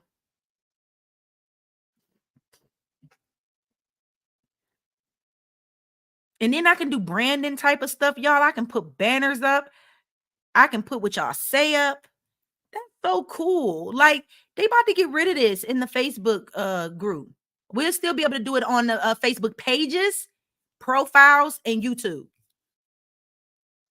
But we won't be able to do it in the group. So you guys, if you're not on my page, on my business page, I can go to the D Willis business page because I'll be able to go live or just go on YouTube. But see, that's the thing. Some stuff I don't want to keep on YouTube. I'm gonna be deleting stuff but don't even worry because when you're in the society These kind of conversations is not going to happen on YouTube again. Because we gonna be in the society having some real conversations. Okay. Okay. The real tea. The real tea that's only for the society. Oh, Lynn, I said, do you think the gender reveal party printables that you wouldn't consider that a good, like a big enough course? Let me go into the society. Hold on. I think that was pretty good. That went through the whole 6 steps of making this printable. It's not many. Well, it's 6 steps, but step two got 2 parts. And they get the mock-ups.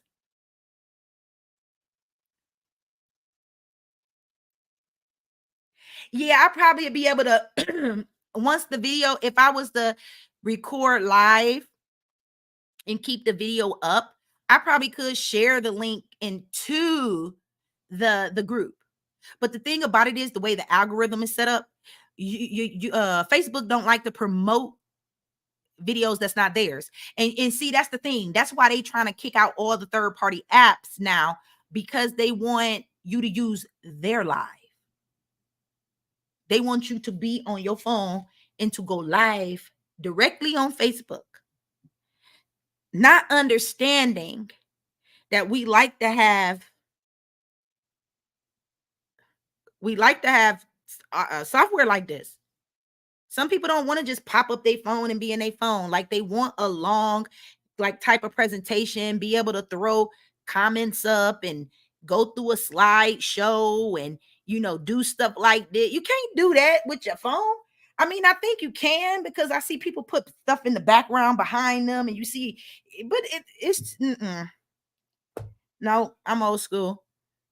I like to really have my monitors. I like 2 screens. I like lights. I like space.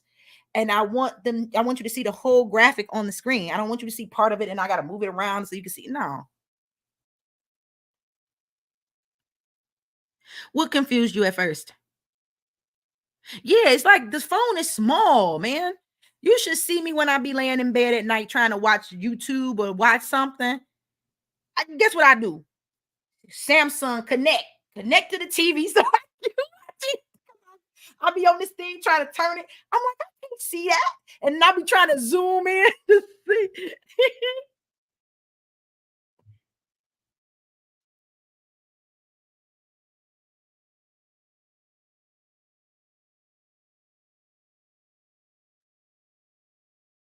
Oh, Zoom is connected. I got Zoom connected in. Oh, I got a pro version of Zoom, a business account or whatever. But baby, you're gonna find out how to, and you're gonna find out I got a lot of software, baby. My tech stack is ginormous. I need to go through and cancel stuff. Like, when you paying over $3,000 in software, that's a problem. Okay. I got a real tech problem. So I'm really nerdy. But yeah, I got Zoom and we can do Zoom. I could probably do Zoom inside the group. Oh, no, I can't. I can't. It's a third party app.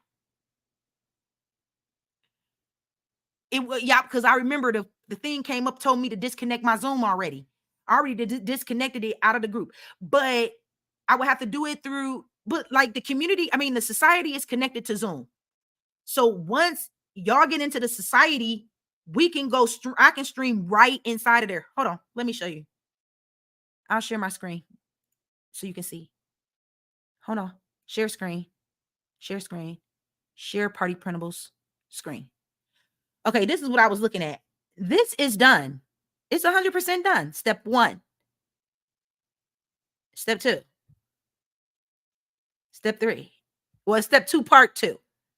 Step 3, gathering your clip art. Step 4. This is all the way finished. That's why I said 100%. You don't think that's big enough, Lynn? You don't think this is a whole thing? I'm not gonna make it longer than what it gotta be. And then they got the templates in here, the progress tracker, the clip, the resource, the resource, the resources. The thank you download I created, that the template that you can use, that you don't even got to create the own template to sell it. The Canva mock-up template, the party pack template, the actual templates itself, and the clip art bundle. I think that's complete. Okay, but anyway, you see the calendar? It's nothing scheduled, but I can schedule on the calendar and I can connect it to my Zoom. So inside the society, when people get in, then we're gonna have certain dates where we're gonna be able to really talk like this, get real intimate and real, raw. Like I'm a real person. I don't like to sugarcoat things, and I'm just an honest person, right? I'm just I'm honest, and a lot of things I show you, sometimes I show you things and I just be showing you as an example for like what you can do. Sometimes I'm showing you sometimes, sorry y'all, I probably need to drink some of this Pepsi because I just been yakking. Um Sometimes I show you my real products, like the ones I've made, like I showed you in this video. Like I showed you actual custom stuff. Okay. But sometimes I might have a template that I purchased or something, right? And I just kind of show you, like, here's how you can change it. This is how you can do it. It's not that I'm doing it myself per se. It's just me showing you what you can do, right? But in the society, I'm teaching you, and this is outside of the society, like publicly. I show both publicly, but I tend to show more examples publicly. But in the society, you actually see me do it. Like, but I've showed you my actual stuff. So you can see I actually make stuff. I'm working on my sister's thing right now. I wouldn't mind sharing that with you. I'm creating for my sister. She just joined the community. Okay. Well, she been joined, but I guess her algorithm wasn't picking up. And I'm telling you, my sister made one announcement and said, y'all need to get y'all a D Willis like my sister. And next thing I know, we had 41 members now. Cause she got a group. My sister's a life coach, cancer warrior survivor, like 5-time survivor. For real. She's older than me. She got this group. She's a life coach. And so I'm doing some graphics for her, right? Because she's my sister. Okay. I'm gonna be a little biased because that is my sister. So my sister needed me to make something for her. And when she was like, I need you to make my stuff. So let me go over here to my sister stuff. I'm navigating to it now, and I'll show you. I'm making it custom for her. I mean, it's hers. She's writing a book too. I made her. I made her a book. Okay, so I'm gonna show you how this all happened. Where is her book? Okay, she gave me that. I'm opening up stuff, guys, and then I'm gonna share it with you. Okay. Um. No, I don't want to use it in a design. Okay, let me go to her folder because I created for her a folder. But I don't think see all the designs in that folder. Okay, where am I at? All designs, because I was just working on it. Okay, here she goes. That's her book. This is her thing that I'm working with. I think this is the one. Nope, this ain't the one. Where's the original? Just give me 1 second. Hang in there with me, guys. I'm looking for it because I've been working on so many things. That's her branding board. So I'm gonna show you how to do my branding boards. Like this is me, like all day. I can do this every day, all day. There go to original. Okay. Now I want to kind of show you her what she. Okay. Now we here. Okay. Let me share. Share. Oh, I need to share this tab instead. Okay, here we go. And hold on, let me take the banner. Hold on. Brand. I want to take this off. Okay. See, I can do all of that with this software. Makes it a beautiful thing.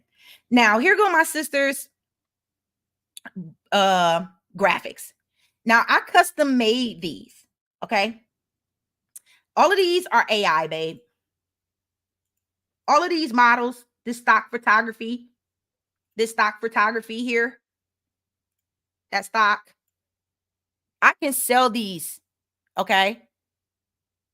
Anybody that know about stock photography, I can bundle the stock photography up and sell it as a whole bundle for people to use in their stock photos. Okay. Now, I know you see some words back here. Let me blow it up. You see that? I can easily take that out with the generative fill in Photoshop. Okay. Same here. It puts some stuff in the little computer screen. I can take it out. It's no biggie. All right. No biggie. I put my sister right there. Okay. I created these are custom stock photography for my sister. Can y'all hear me? Because before, oh, I'm still on screen. Okay, cool. Before, when I took myself off screen and they couldn't hear me. But these are custom stock photography. Nobody has these. You know why? Because I created them. And when I tell you I created them, I mean I created over 100 for her. I created that. That's a pattern. But I know she's not printing with the pattern. So I didn't have to blow it up to 300 DPI. I didn't have to upscale it because it's only going to be used for web. But look at my models. Let me blow her up. Look at clean, crisp, look like airbrush. Shut your mouth. Ain't that what them beauty models look like that they be wearing, that they be putting on them templates for their hair and the bundles and the extensions? Don't that look fire? I can sell her. But no, that's my sister's. So I created a lot of them. Now I created her little brand. That ain't her real branding board. This one is her real one. Yeah, I might put that in there. I might put that in there. Photoshop is a little bit more complicated. That's a little bit more advanced, but I will share how simple things people can do with Photoshop. I'm not going to do a whole Photoshop course because that is a professional mega program and it took me years to learn it. I've been using Photoshop since it was on disk, CS1. You had to buy it on disk. It wasn't even a Creative Cloud. And then I bought Dreamweaver and was building websites with Dreamweaver and everything. I mean, me and Adobe go way back. We got a relationship. But I will show you how you can use Photoshop for people that have it or that want to use it, how they can adjust those types of things out of their graphics. So like when you create it, now I'm going to teach you how to make these. Okay. But say, for example, you made it and then you like, I don't want that there. I don't want that there. I don't want that writing. You can use Photoshop to get it out. Simple, easy. Now I'll show you things like that. But anyway, this is her brand. This is her branding board. But that wasn't the original one she gave me. Okay. That's not what she sent me originally. Well, enhancing the image quality got to do with when you messing around with your levels. And I'm trying to see her original, trying to see what she originally sent me. Where is your original thingamajiggy?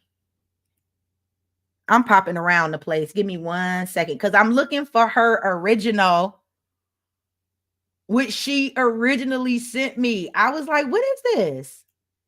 She like, sis, don't talk about me. Because I was like, what is that? But I could have swore, I know I didn't put it in her folder because I didn't want that there. Oh, yeah, I did. Here we go. Okay, I found it. Use it in a design. Okay, so this is what she originally sent me, my sister. She originally sent me this. her branding, and that, and her fonts, and her colors. Okay. There's nothing bad about it. I love my sister. I'm just using this as an example. But I gave my sister a custom font, not one that was already available in Canva. So I switched out her font, gave her a premium font. I did give her the two free. I gave her ISOM script, which is in Canva. It's free, or I don't know if it's on a paid, but she has a pro account on Canva. And I didn't like this hatting, because if I zoom into this hatting, you see those hooks in there? See, that's how much attention to detail I pay. You see them hooks right here on the end? I don't like that. And especially not for a body font. And then she had this over here. Look at this. So it's like she had a serif font, which is okay. You see the hooks there? She had a serif font for her header, but then turned around and did a serif font, not realizing it was serif. Because you see how it got the regular edges, but then these got the feet. And I didn't, and then it was thin line right here. This would be more of a heading font, not a body font. So I was like, okay, sis, nope, we're not gonna do that one. And I'm gonna give you a premium. So I turned that into this. Okay. So not only does she have her three colors that she had, I brought in her palette. I added, well, that ain't true anymore either, because I changed it to this Dream Note. But it's big like this. I'm gonna change that. That's not a big deal. But oh, hold on. Let me go over here to Dream Note. Okay. This one is the same as the other one. I just like to put the color palette. I like to bring over the color palettes and the papers, the digital papers. I like to bring them over into the same design. And the reason why I like to bring them over is because if I click this, the colors in this palette are already at the top of the document. So it makes this a little trick in Canva, makes it easy for you to change your colors instead of having to go find or create an actual palette. So I copied and pasted this palette over to here, and I copied and pasted the fonts. Now this Dream Note font is purchased. It's a premium font. I paid for it. I got the commercial license to use it in my business. Okay. So, and as you can see, it is a serif font. You see the hooks, but you see how much cleaner it is. It's clean. It's clean. And that's what I like. Really clean. And then I did poppins for the body, which as you can see is all straight. You don't see a thin line somewhere and a thicker line somewhere else. You don't see that. And I kept her her ISOM script for her accent font. Okay. And then I kept her first three colors the same. And I added to her palette. Okay. And then I created her some matching exclusive stock photography. So that way, because most people buy stock photography, right? To put in there and use in their products, but I make them. So this is custom to her. They're not sold on nowhere right now. And nobody has these. I know because I created them using AI. Now, this is her mock-up I'm working on so far. I'm not done. I only got to 11 pages. Sorry, sis. I let her know yesterday because I'm telling her I'm working on my society. She was like, can you do this for me every month? No, I don't got time to do this for you every month. But I'm going to create 90 for her. Okay. So she already saw these ones already. What do you think about them?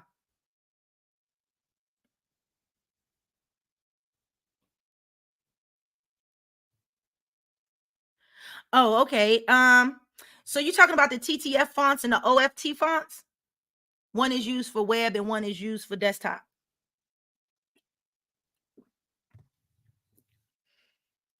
So this is what I got. This is her. That's my sister. That's my big sister. 5-time cancer survivor. So this is that Dream Note font. And this is it capitalized. So it look really good in lowercase. The original regular font comes out lowercase, but then you can use Canva's capital to capitalize it. And I like the crispness. I like how that I scoops in like that. Swoops. Let me blow it up in case you need to see a little closer. I like how it swoops in there. See that? That looked sexy with the dot. And then that's my sister. And she took a photo shoot. So she sent me over the pictures. These. And she sent me over some more, but I liked it those. Actually, she sent me over some more. And I created a whole folder for her. These are all my digital assets. So these are my papers. Got so much stuff, it don't make no sense. And believe me, it ain't all uploaded here. But let me find. Now, those are stock photos I paid for MRR. That's what I use for the branding for the Digital Creator Society. I didn't make those because I just needed something real quick to advertise it. But I am going to go back and make them like I made the other ones. But where is hers? Folders. Stacy. There she go. Now, okay, there go her book. Okay, it was under her folder. Okay, I'm going to show you her book. But anyway, she sent me over her images because she did a photo shoot. But she wanted the pink. And I said, why did you wear red?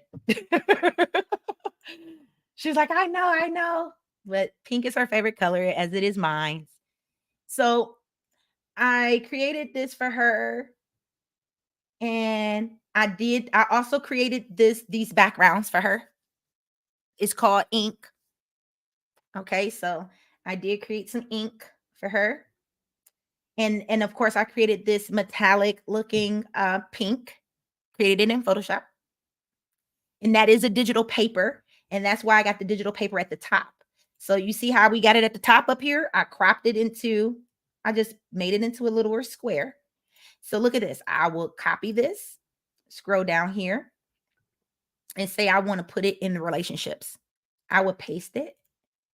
I would hold it and drag it. And now it's in there.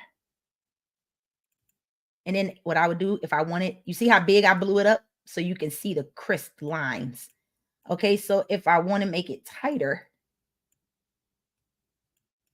I can make it tighter. And now look at how it looks. And then I can move the shadow. You see how this light right here? If I move it, that's how I make gold. Okay? So now y'all got a little tip. Y'all got a little tip right there. And that's why I put the palettes up here too. That's why I put the patterns there.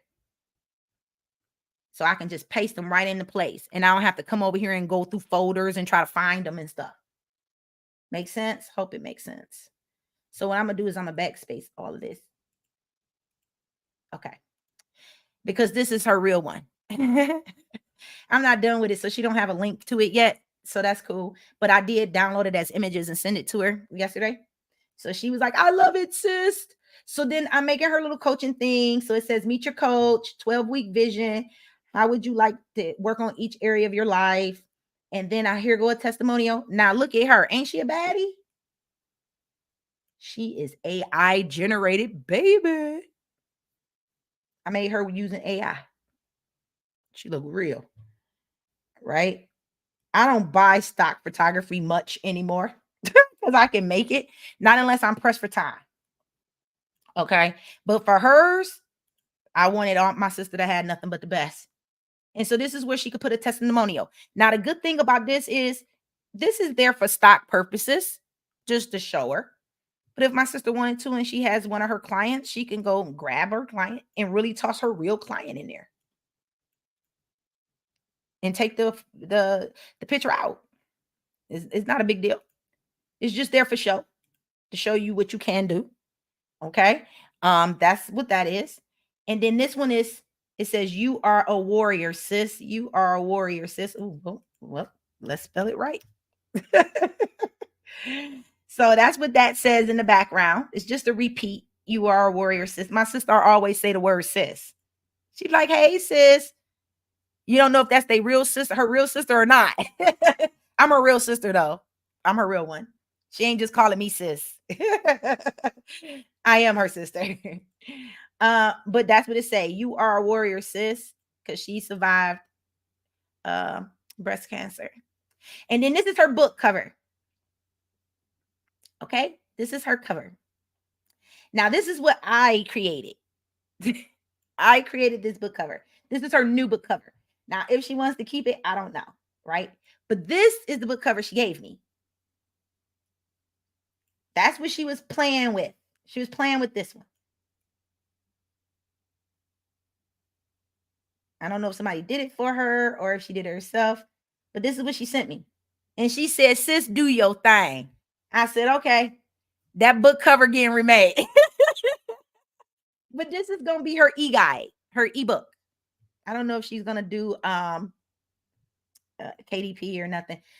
But this shows you resilience through traumatic experience, a guide to overcoming adversity. You know, it goes into her story, you know. And so that's her book. I designed that. That's custom. Using the same thing that's in her branding. Her branding texture. Okay? And then I just grabbed some certifications. These aren't her real. You snapped on that cover. Thank you. These were just some certifications I found in the photos over here in Canva. She does have real photos, like, because she does in Cleveland. My sister hosts the Stiletto Boss Annual Awards for all the entrepreneurs, the minority entrepreneurs in the city, all the women's, and they have real awards. But she didn't send me a picture of them for me to drop them in here. But I'm figuring she can drop them in there herself, because my sister knows what she's doing too. She just don't have the time, and I just I do a little bit more, but she's a good designer in her own right. Right. And she knows how to use this. Like, so she knows she can upload it and just drag it in there and put the real Stiletto Boss certificates up there. Now, all of these models right here are generated with AI. I generated all of these with AI. And she has all of them. I like I said, I generated over 100 images for her, so she can mix and match the girls out. Let me see if I put the girls. I don't even know if I put all the girls in here. Black and gold. I don't know if I put all the girls' images.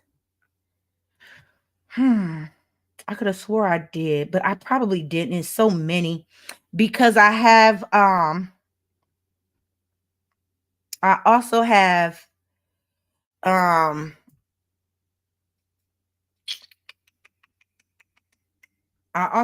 folder on my external hard drive. And I don't think I put them all in here. I only think I dropped a couple in here to use. See, yeah, I didn't drop them all. Now I did she got these two. She got the black and gold just by itself. And the reason why she has the black and gold by itself is because if she ever wanted to switch this out to gold, she got the pictures to match. If that makes any sense. So then she had a gold pictures. So I did them in pink and I did them in gold. That's why she got over 100. She got well over 100 graphics. She had about 30, 40s by herself, like maybe 40. And then with the cover, I worked on the cover. This is a custom iPhone. This iPhone here does not change colors like the ones in Canva. So like in Canva, if you use one of their elements, and you use their cell phone, you see all the colors at the top where I can change it to pink, pink, green. I don't even know what these do. Pink, pink. Oh, let me change this black. So now I made the whole phone look like this. You can't do that with this. That's a real phone. And I don't know, it's just something about those phones that I don't like. Okay. I don't too much care for these phones that I can change the colors up here. It depends on the design. By this design, if y'all notice, I use more so real decor elements in my designs. So like if we were to go, like if you were to see, like you see how you see the teacup and you see the bowl, and you see the statue, and you see the plants and this thing.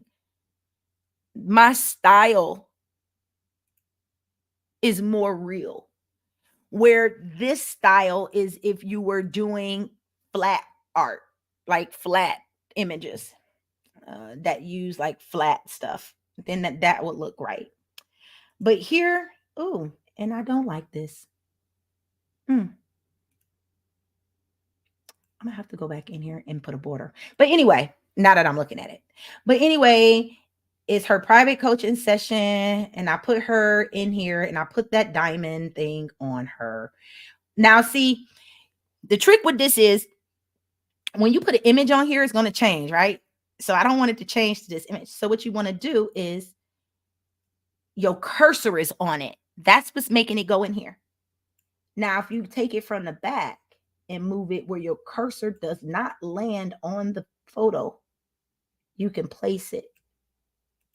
But as soon as you put your cursor on it, it's going to drop it. Okay, so that's how I'm able to put that bling on her heel here. I don't know if I should put it at the bottom or at the top. Boom, there we go. Okay, and then I got a bling piece up here. And then it says questions to ask yourself. What did you learn? Blah, blah, blah. And then I did some little stop scrolling, sis. You know, she can put whatever she want there. Smart goals. She can do that. And that's page of 10, really. Even though it says 11, you got to understand this is going to get taken out once I'm done. And then I'm going to be moving it. I need to move it closer to me, right? So when I'm making the next one, I got the graphic closer. So then I'm able to just go here. And if I need to use this, it ain't far away. I don't got to scroll all the way to the top, if that makes any sense. Okay. So just let me know. Do y'all think this is helpful? Like just having regular conversation like this?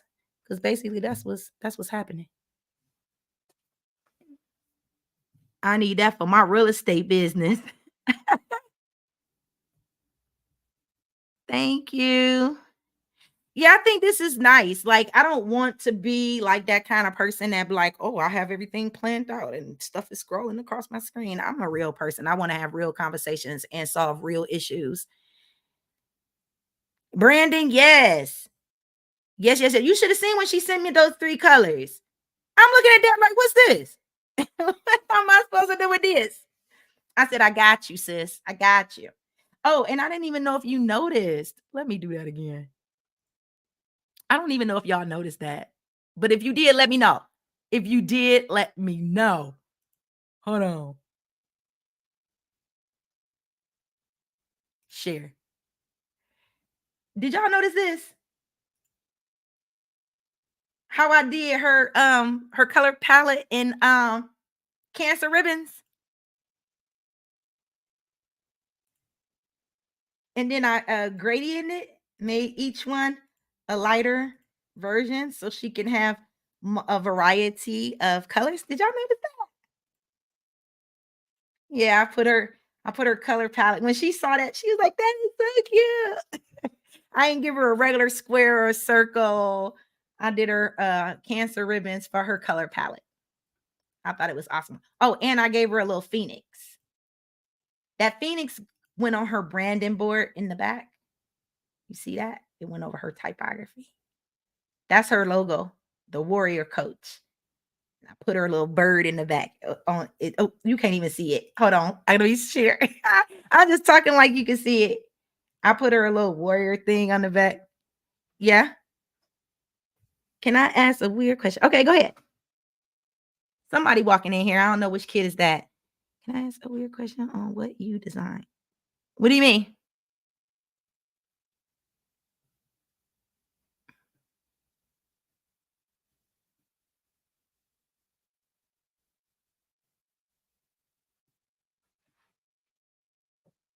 Well, the thing about it, what reason would you use model type people versus everyday images? That's a good question.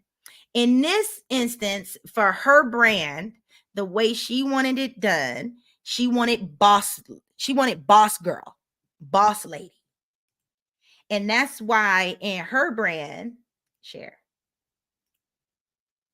in her brand, these pictures are boss ladies. Now, like a boss brand. Now, if I blow this picture up, like these pictures got a whole background. I made them a whole landscape. In this, you just see the smaller size, but they're like in offices and stuff. Like, I just cropped it. Okay. I just cropped it and to put them right there. But and then she got a gang of these, right? So in this thing, she wanted to go for that boss look. She wanted the luxury, the bling. Because I asked her, I said, "Did you want to go more subtle, the way I do in the school community? Like if you notice in the school community how like if in the Etsy course, matter of fact, it probably have been better for me to show you on the slides than it is on here. You see how it's more subtle? It ain't boss. It ain't diamonds and bling and stuff. So it's more soft and watercolor, my floral. And I don't even like flowers in real life. I like fake flowers in real life. I don't like real ones. But yeah. So that's kind of why she's blinged out. But so far as other designs I have made women laying down in grass and walking through the forest and real life images too. It's just that I'm not using them in hers because that's not what she was going for her brand. But yes, she wanted that bold. And then model type, sometimes they might use the model types. Let me go back over here so you can see the model types. Sometimes they might use model types in there like these. Hold on, let me go to my uploads. They might use like these. Let me get something. Boom. For like a I didn't mean to put her in there. Like a beauty. I gotta watch where I put the cursor. But they might use this in like a lash to show the lash or the eyebrow or some type of hair extensions. They'll use something like Jesus. They might use something like that. An image like this to show that glam spa look type of thing. So that's when they'll use these kind of images, you know, when they really want to glam out something. Okay. Show the hair and the beauty and the lashes. I mean, especially if you can get good lashes on, like if they have really good lashes, you can use that as a lash and just zoom in on the lashes and show that you can make that lash like that. So that's cool. And because some people might not have people that feel comfortable getting uh photography, photographed or whatever. So yeah, that's just the way to have more models and more stock photography. Because normally you'll pay for it by bundle. Normally. But yeah, let me stop sharing that. So I've been on here going live now for like 2 hours and almost 40 minutes. It was great. Maybe I need to do this more often, but we got to do this more often inside the society. Okay. So I'm real happy at work. My sister's very proud of what I did so far. She told me that she likes it. So I'm probably not going to show her again until it's done. It won't be done until it get to like 90. I'm only on 10. She better give me 9 more days or maybe 19 more days. It was great. Get some rest. Did Lana tell you? We be up all night, don't we, Lynn? Lynn be like, D, you need to get you some sleep. You gotta go to work in the morning. Me and Lynn be in we be in the society. It'd be like 3 in the morning. Because me and Lynn, we on the same time zone. It'd be like 3 in the morning. Lynn be like, if you don't go to sleep, D, we gonna need you to do something, borrow. And yesterday I didn't really work on the society. I didn't really work on the society yesterday because I was working on this and actually talking with my sister to see what her brand was and everything. So I was pressed for time. D, I'm how am I an hour behind you? I thought you was on Pacific. It's 10:20 there right now, right? Or is it 11?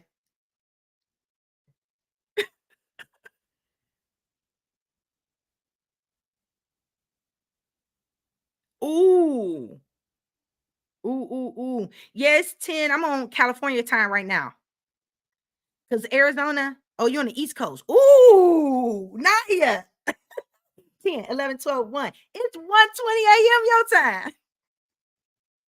I'm from Cleveland, so I know what time it is over there. But Arizona doesn't practice daylight savings time. So we don't switch here. So when y'all spring forward, we get on the same time as Cali. And then when y'all fall back, then we in real Mountain Standard Time where we sit at on the United States map. But in the spring and the summer, we on Cali time. Even though if you looked at the US map, it'll say we sitting in Mountain. We sitting in Mountain Standard, but we don't practice daylight savings. So right now it's 10:20 here, 10:21. So I be up at like 3. It'd be 4, I guess, land time. Crazy.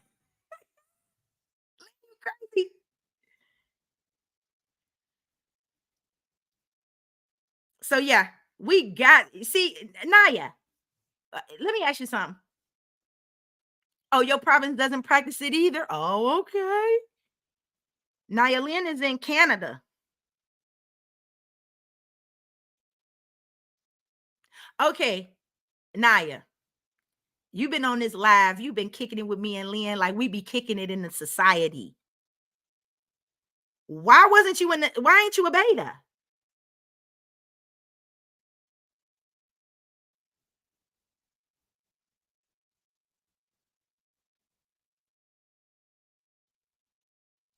Okay, you in VA? All right, I know a couple of people that stay out there.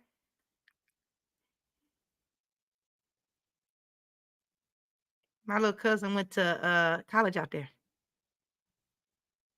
Girl, how was you missing the emails?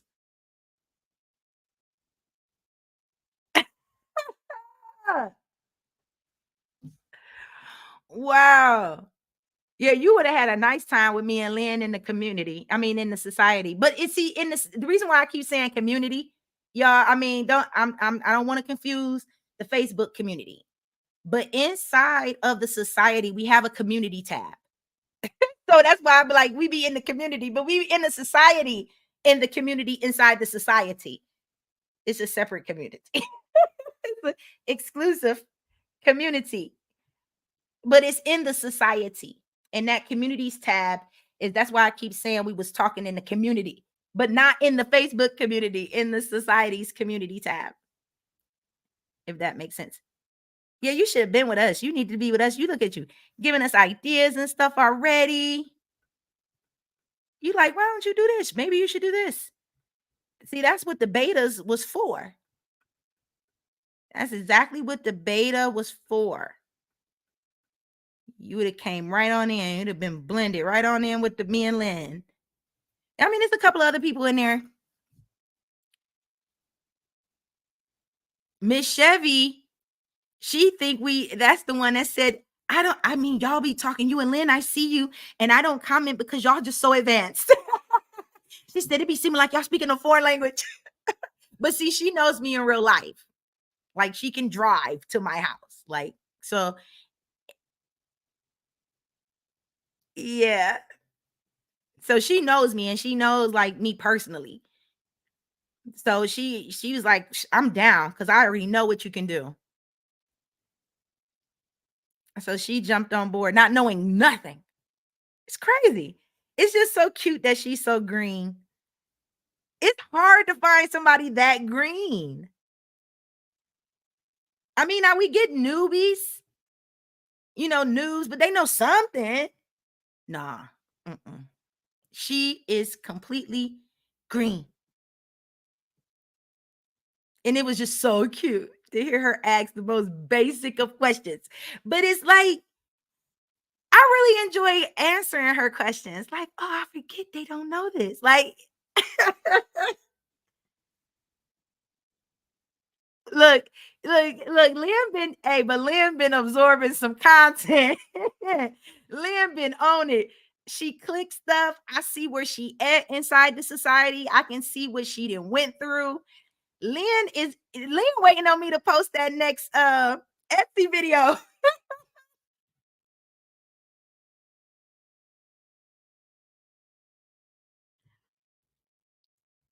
I'm telling you, it's awesome. It really is. You know, I love it. I just like sharing, especially digital products. I love digital products. Like, man, if there's any products, I remember people be coming to me like, "Hey, what you think about getting ordering some t-shirts and doing?" Man, I'm not ordering no inventory. You crazy? Been there, done that. Owned the shop already. A physical brick and mortar. Owned a clothing brand. Owned my own cosmetic company. I know what it's like to go to the post office and ship out product. I don't want to do it no more. Sorry. I understood the assignment on what my life was meant to be like with digital products. Yeah, but you can do e-commerce and not never have to touch the product.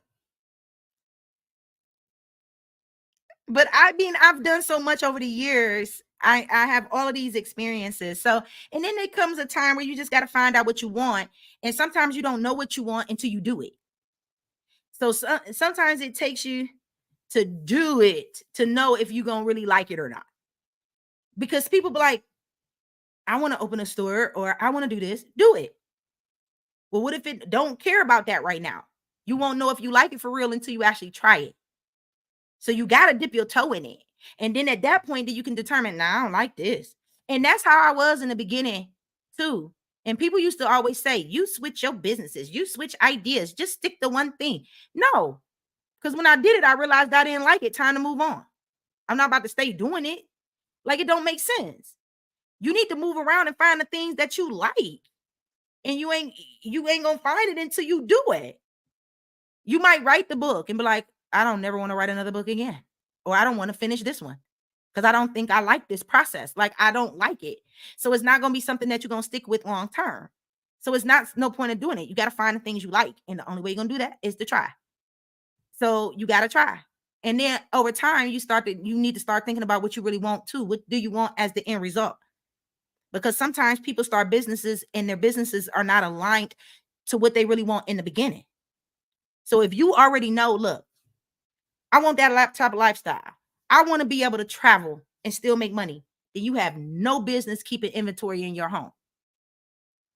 Because while you out in at Thailand or in Bali and you get an order, what you about to do? Fly home to ship it? So like you really gotta, yeah. You really gotta know what you want at the end too. So it's kind of like, and at the time, sometimes you don't really know what you want until you try it, or you think you do. Like when I opened my store, I knew at the end of the day, I wanted to travel and still have my store. Don't know how I thought I was gonna do that, but I did. But I learned the hard way, and I learned fast that if I was to ever open up another brick and mortar store, I would never work in it again. Because of course, by it being my first store, I'm running it. I'm opening, I'm closing, but it's my business. So of course the customer service is like above the rest, right? Because it's me and I'm D. Okay. So plus it's my business. Ain't nobody gonna love your business like you. So my customer service was like 85, because that's my livelihood. That's the only job I had. I only had a store, right? My college I worked at broke down. The college I worked at closed. So I drew down my 401k as a hardship, yeah, and had the severance, right? And I took all that money and I invested it and I opened up an actual brick and mortar. Because I said, forget these colleges. I ain't working for these schools no more. Okay. So I did that and I got that store booming. But here's the problem. People got used to me. They came in the store just to see me. My kids will work the store with me. I'll be in the back trying to order new inventory. People want to talk to me. Because then they knew I owned it. So now they like, I know the owner. So now when I did hire a part-timer to come in there, they coming in, where's D? They don't even want to talk to the part-timer. And then my mom got married. So I had to fly to Cleveland. Nobody wanted to shop because I wasn't there. Oh, we'll just wait till you come back, girl. No, wait, shop. I need got bills to pay. You know what I mean? I said, I'll never do it again. I'll never work in it. And then another thing, hiring people. Whew, ain't nothing wrong with it. I'm all about delegating. But I hired somebody, but then I'm not in town. I'm not in Arizona. I'm in Ohio. The store ain't getting open.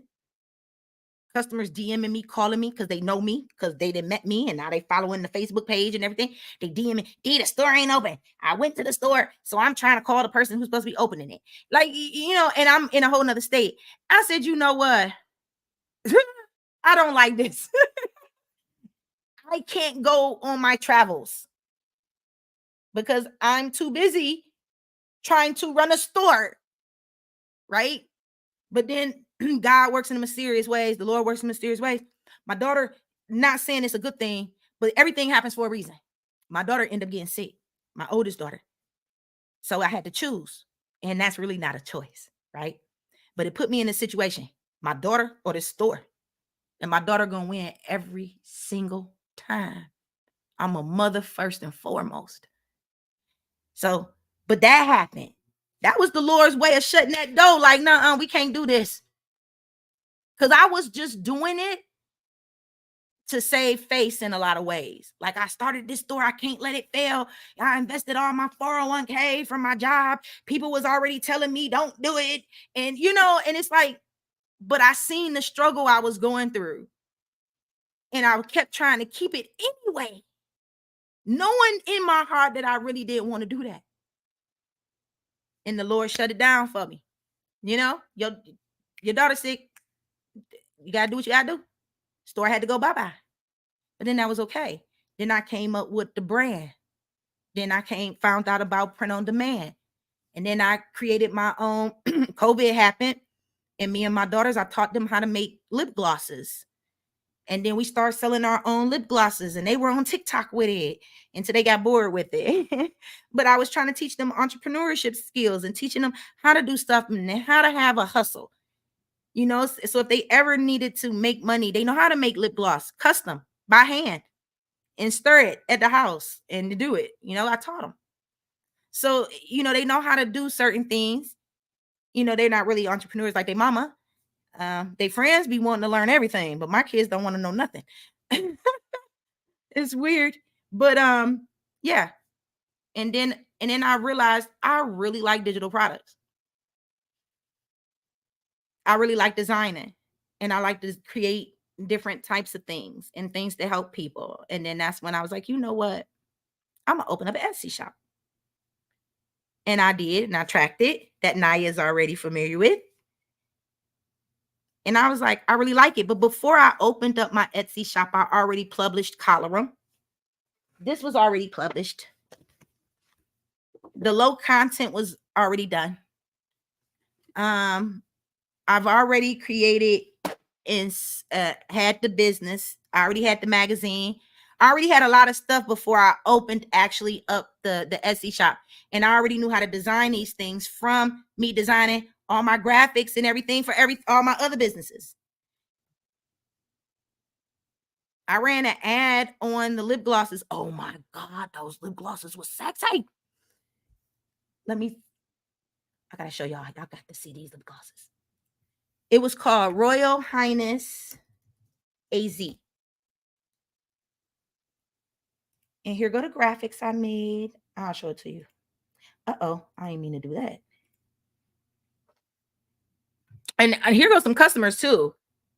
I put some real customers in here. They let me. Hold on. Share screen. Okay. Share my. Okay. So these are the graphics for Royal Highness. Look at that. That was the collection.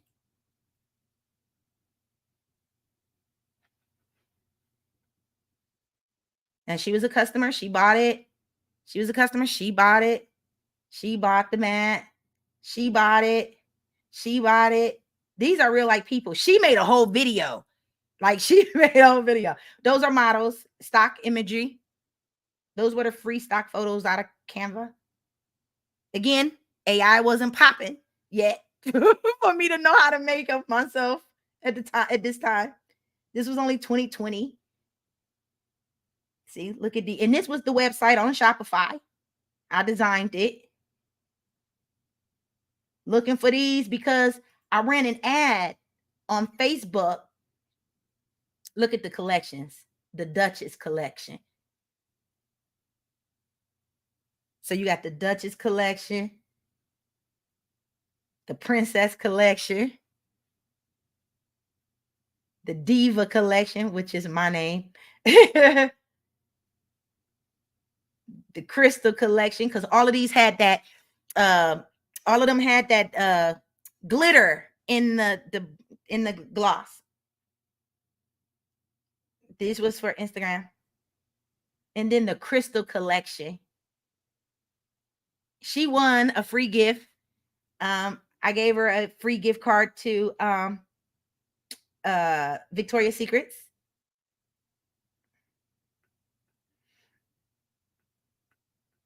And then,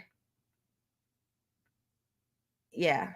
So guys, yeah, I did the daggone thing with them, man. Yep. So, and they can go on your necklace too. Like it's a hoop in the top of those. I don't know if you can see it in here. You see the hook at the top? It's a hook. So you can wear it around your necklace. And the rose gold ones was the glosses, and the silver ones was the matte. Because you know, matte was real popular back then. Everybody wanted to wear the matte. So the silver was matte, and the rose gold was all glosses. And then I had a yellow matte too. I had a yellow matte. Yeah. Yeah, we did that. That was awesome. That was freaking awesome. And then we did a good amount of stuff. And then hold on. I'm going to show you one more thing. I'm going to show you some let me go in here and show you the commissions off of that. Hopefully I can find it. Commissions. Okay. So now I'm about to show you some money. My daughters didn't want to do it no more. They suck. They wasn't interested anymore, and I didn't want to keep forcing them like to do the stuff that they didn't even really want to do. I thought it was nice for us to do stuff together and do something together. But no, they wanted to go kick it. COVID was over and it was time to mingle. Okay, so I'm about to show you some stuff. So they said, "Mommy, we can go outside." They hear what you know. And they really did leave. And I'm sitting like, who's gonna help me pack these glosses? Where are my daughters? Gone. They released them. It was all good when they couldn't go outside nowhere. Okay, so I launched this store in the midst of COVID. And this is not even a whole month, right? It says compared to July 13th to August 13th. I launched the actual store like August 20 something. Okay.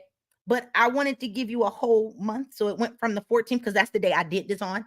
So I did it on September 14th, 2020. Y'all know we in the heart of COVID.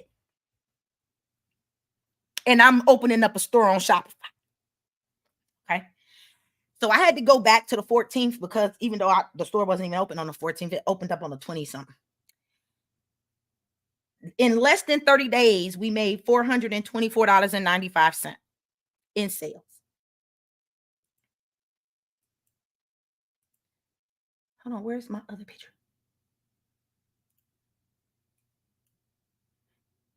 The next month, from September 14th to October 14th, it jumped up 454%. We went from $400 to $2,300 in like 30 days after the first. And that couldn't be after the first marker. I mean, we got this store. We got this store all the way up to doing like 4 or 5,000 before the girls wanted to quit. Okay. And this doesn't count ad spend. All right. That's total revenue. Now, the ad spend on that was not even bad. And the reason why it wasn't bad is because of the type of funnel I created. I created a free plus shipping funnel. So they were able to get, the ad ran for them to get Crystal Lux, a Lux gloss free. They just pay for shipping. And then it came, I made my thank you cards in Canva, printed them and put them in the bubble wrap with the gloss for them to go to the website. And of course, buy the collections that you saw, the Princess, the Duchess collections, because it was called Royal Highness AZ. So the names was like Royal, Duchess, Princess, stuff like that. So typically they get the first gloss free and pay for shipping, but the shipping cost covered the cost of the gloss and the shipping. Okay.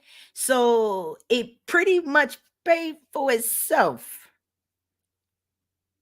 Because I think I charged on that the shipping. I don't even remember. I think the shipping fee was like $7.99.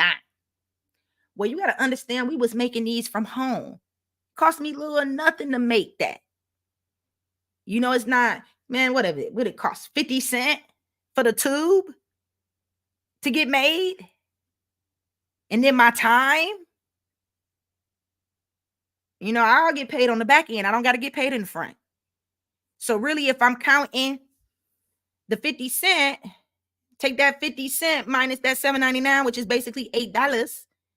So now I got $7.50 to play with.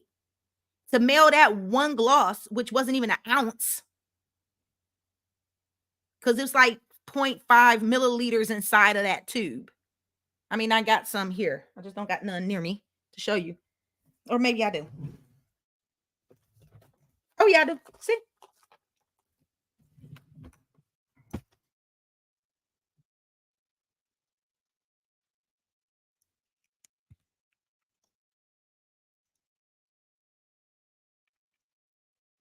And let me put it in my palm.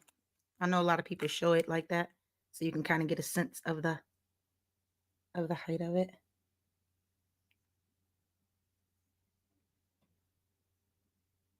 So to ship this is lightweight. It's like a stamp. How much is a stamp? 89 cents. And then the ad probably cost me. They can get this for free. They just pay for shipping. You can imagine the ad spend on that was like $1.50. So let's do $1.50 plus another dollar for the stamp, and then 50 cents for that. So then what is that? $2.50, $3. $3 in total. $3-4, and they paying $7.99. That leave me with a profit of how much? So it paid for itself. The way we had it set up. And that's just the way I cost my stuff and do it. But the girls didn't want to do it no more. And I wasn't gonna force them. I did it because they wanted to, because they was watching TikTok and Instagram, and everybody was doing these glosses, and they like, Mom, we got an idea. Mom, can we make lip glosses? I'm like, is that what y'all want to do? They said, yeah. I said, bet. Website and everything was done the next day. Like, because I do this in my sleep. Like, because I do this all the time. So it was nothing. I even did my daughter bakes cakes. She bakes cakes, and she wants us to start this cake business. And I bought that mixer from Amazon. You know, the one that mix by itself, that expensive KitchenAid thing. Made me spend money for no reason. Anyway, it's called Exotic Chocolates. I think I named it that. She was making, there you go. I made her brand and everything from my daughter, who is what now? At the time when she did this, she was like 18, but now she's like 22. No, she was 20. This came shortly after the glosses, and right now she's 22. But here, look, check out her brand. I created this for her. All this House of Exotic Chocolates. Her first little mini brand. Her friends was like, I wish my mom could do something like that for me. And then I made her little website and everything. Hold on, let me share this. I had her the whole concept laid out, designed, right? Go here, all about Exco. Then it got that. I just put that there because she's been baking forever. And then I put some that there. I had her whole little thing laid out. I was getting down here. I didn't finish it because she didn't do it. Don't you just hate it when they start something and finish something and you didn't try to help them kids? Yeah, but yeah. That was before AI too. I wasn't even using AI yet. So there was stock photos that I bought and used from Unsplash for free. Any other questions? We up to the 3-hour mark, guys. Yeah, we definitely need to get on the Zoom next time. So then that way we can really talk and all be on screen. Any questions for me before I let Naya go to bed? What is it? 10, 11, 12, 1. It's almost 2 a.m. You like, yes, a Zoom. Yeah, I'm going to have to do that. Yes, girl, go to sleep. You got to work in the morning, don't you?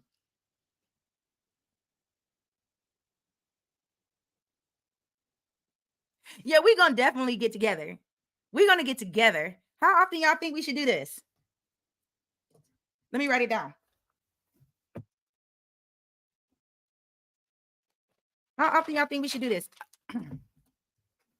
And I mean, not go live like this, because I'm definitely deleting this off of the YouTube channel. YouTube should not get all this good. It can stay on the Facebooks. Once a month.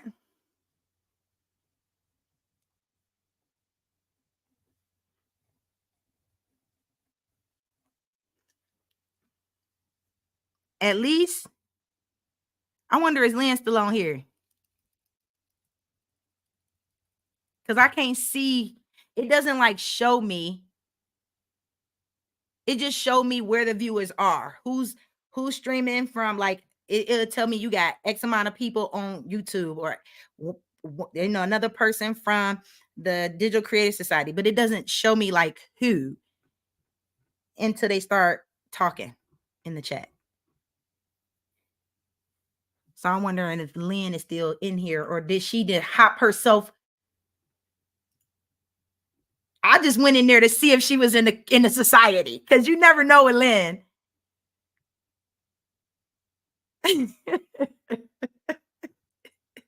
Oh, I'm like, you like I am.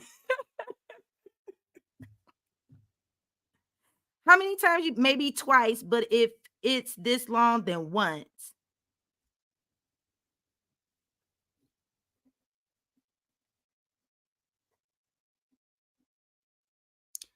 Well, I think it's this long, but too, because everybody's new too. Like, asking me stuff and I'm showing you stuff.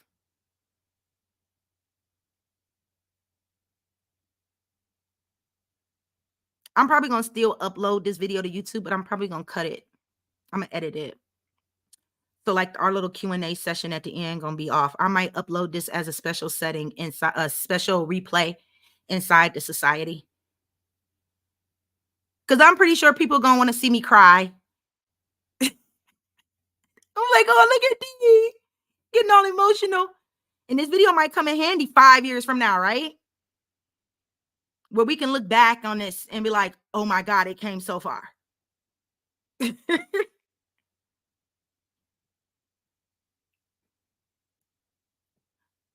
Oh yeah, you're right. I can do it. I don't have to post it. But it made me choose it before I did it. When I got on this software, it made me choose if I wanted to do it public or not. And I think it's already set to public because last time I went public.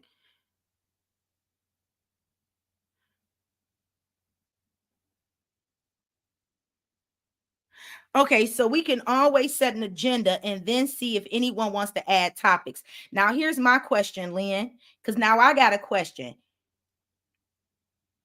How am I going to know what topic? How would they add the topic in a Zoom?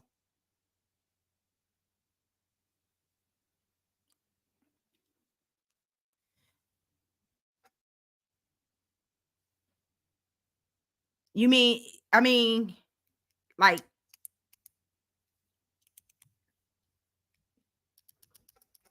how would that work? Like, is there a questionnaire I could put on the Zoom? Because I've never done that. I mean, I have Zoom, but I've always just did the Zoom link. I never I have Tidy Cal as well. And Tidy Cal is like a calendar. It'll let you ask those questions before they book or whatever, or answer some questions or add to the discussion. And then that can come through. But I don't know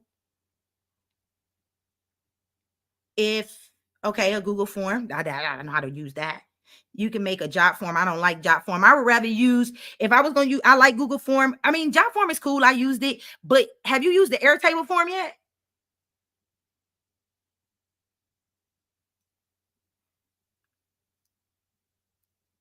Airtable is fire. If y'all have not used Airtable, go play with it. It is good. I love it. Okay, y'all saying set up the poll on a Facebook page, but have y'all noticed the engagement on those pages? I can put the poll up, but a lot of people be scared to talk. They just sit behind the scenes and watch and don't say nothing. And that's cool. I'm used to that. Yeah, but Lynn, you ain't afraid to say nothing. And neither is Naya. She's like us. Like, she'll get in there. But like a lot of people on our pages,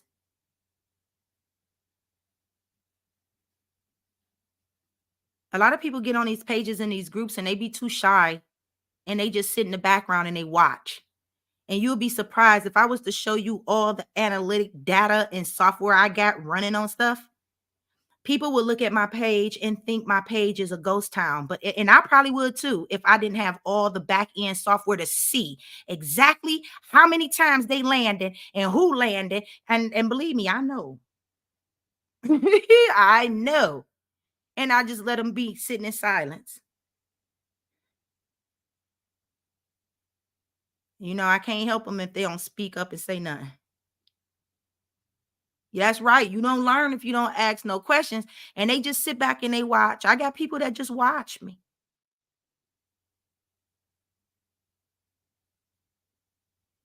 So, and I do got the software to tell me. So it's like, and that's what made me do what I do. Even I get a lot more comments on YouTube, as you know, Naya. A lot more people talk to me on YouTube than they do on the Facebook pages. All of my testimonials and props come from YouTube. They be like, D, thank you so much for helping me. This was a blessing and blah, blah, blah. But nobody on my Facebook said, and they see the same thing. and they'll watch it. And I'll look at the minutes that people didn't view when I look at the analytics, and they're watching hours of my stuff and won't even say thank you, D, it was good, or D, this sucked, do it again. So some, but then they watched, repeated, and rewound about 80 times. Yeah, it's crazy, huh? But it be like that. Some people just shy, maybe. I'm not shy. But everybody, go to bed. Lynn, I know you ain't going to bed. You're gonna be up for another 3 hours like me. I'm gonna go work on the Etsy. I can't do it tonight though. I'm gonna have to do that on the weekend because I'm gonna be opening up a real shop as I'm recording that. Well, wait, hold on, Lynn. Don't do me like that. I went live on YouTube for the very first time in the history of my YouTube channel, like Sunday. So it ain't a lot of lives there. And I'm planning on deleting it because somebody sent me a bogus comment on there. They tried to question my ethics and my integrity, not understanding I'm just showing people an example. Cool your pants.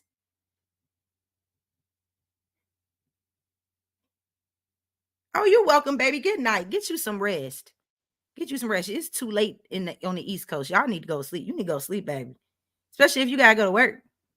And tomorrow's Friday, guys. So that's Friday. I'm so happy because then now I can really focus on the society. So I might not do nothing tonight but plan out these presentations, and so that way it'll be easier for me to go through and batch and make everything, because the bigger time is the videos, because I got to edit it. It's not like I got a video editor or somebody doing this stuff for me. It's not like I can just record and go send it to somebody and just keep recording and recording. I can't just do that. I got to record, stop, edit, then record it more, stop, edit. It's like a whole process.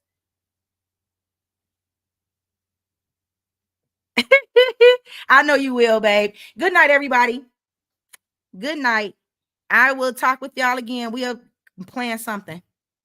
All right, good night.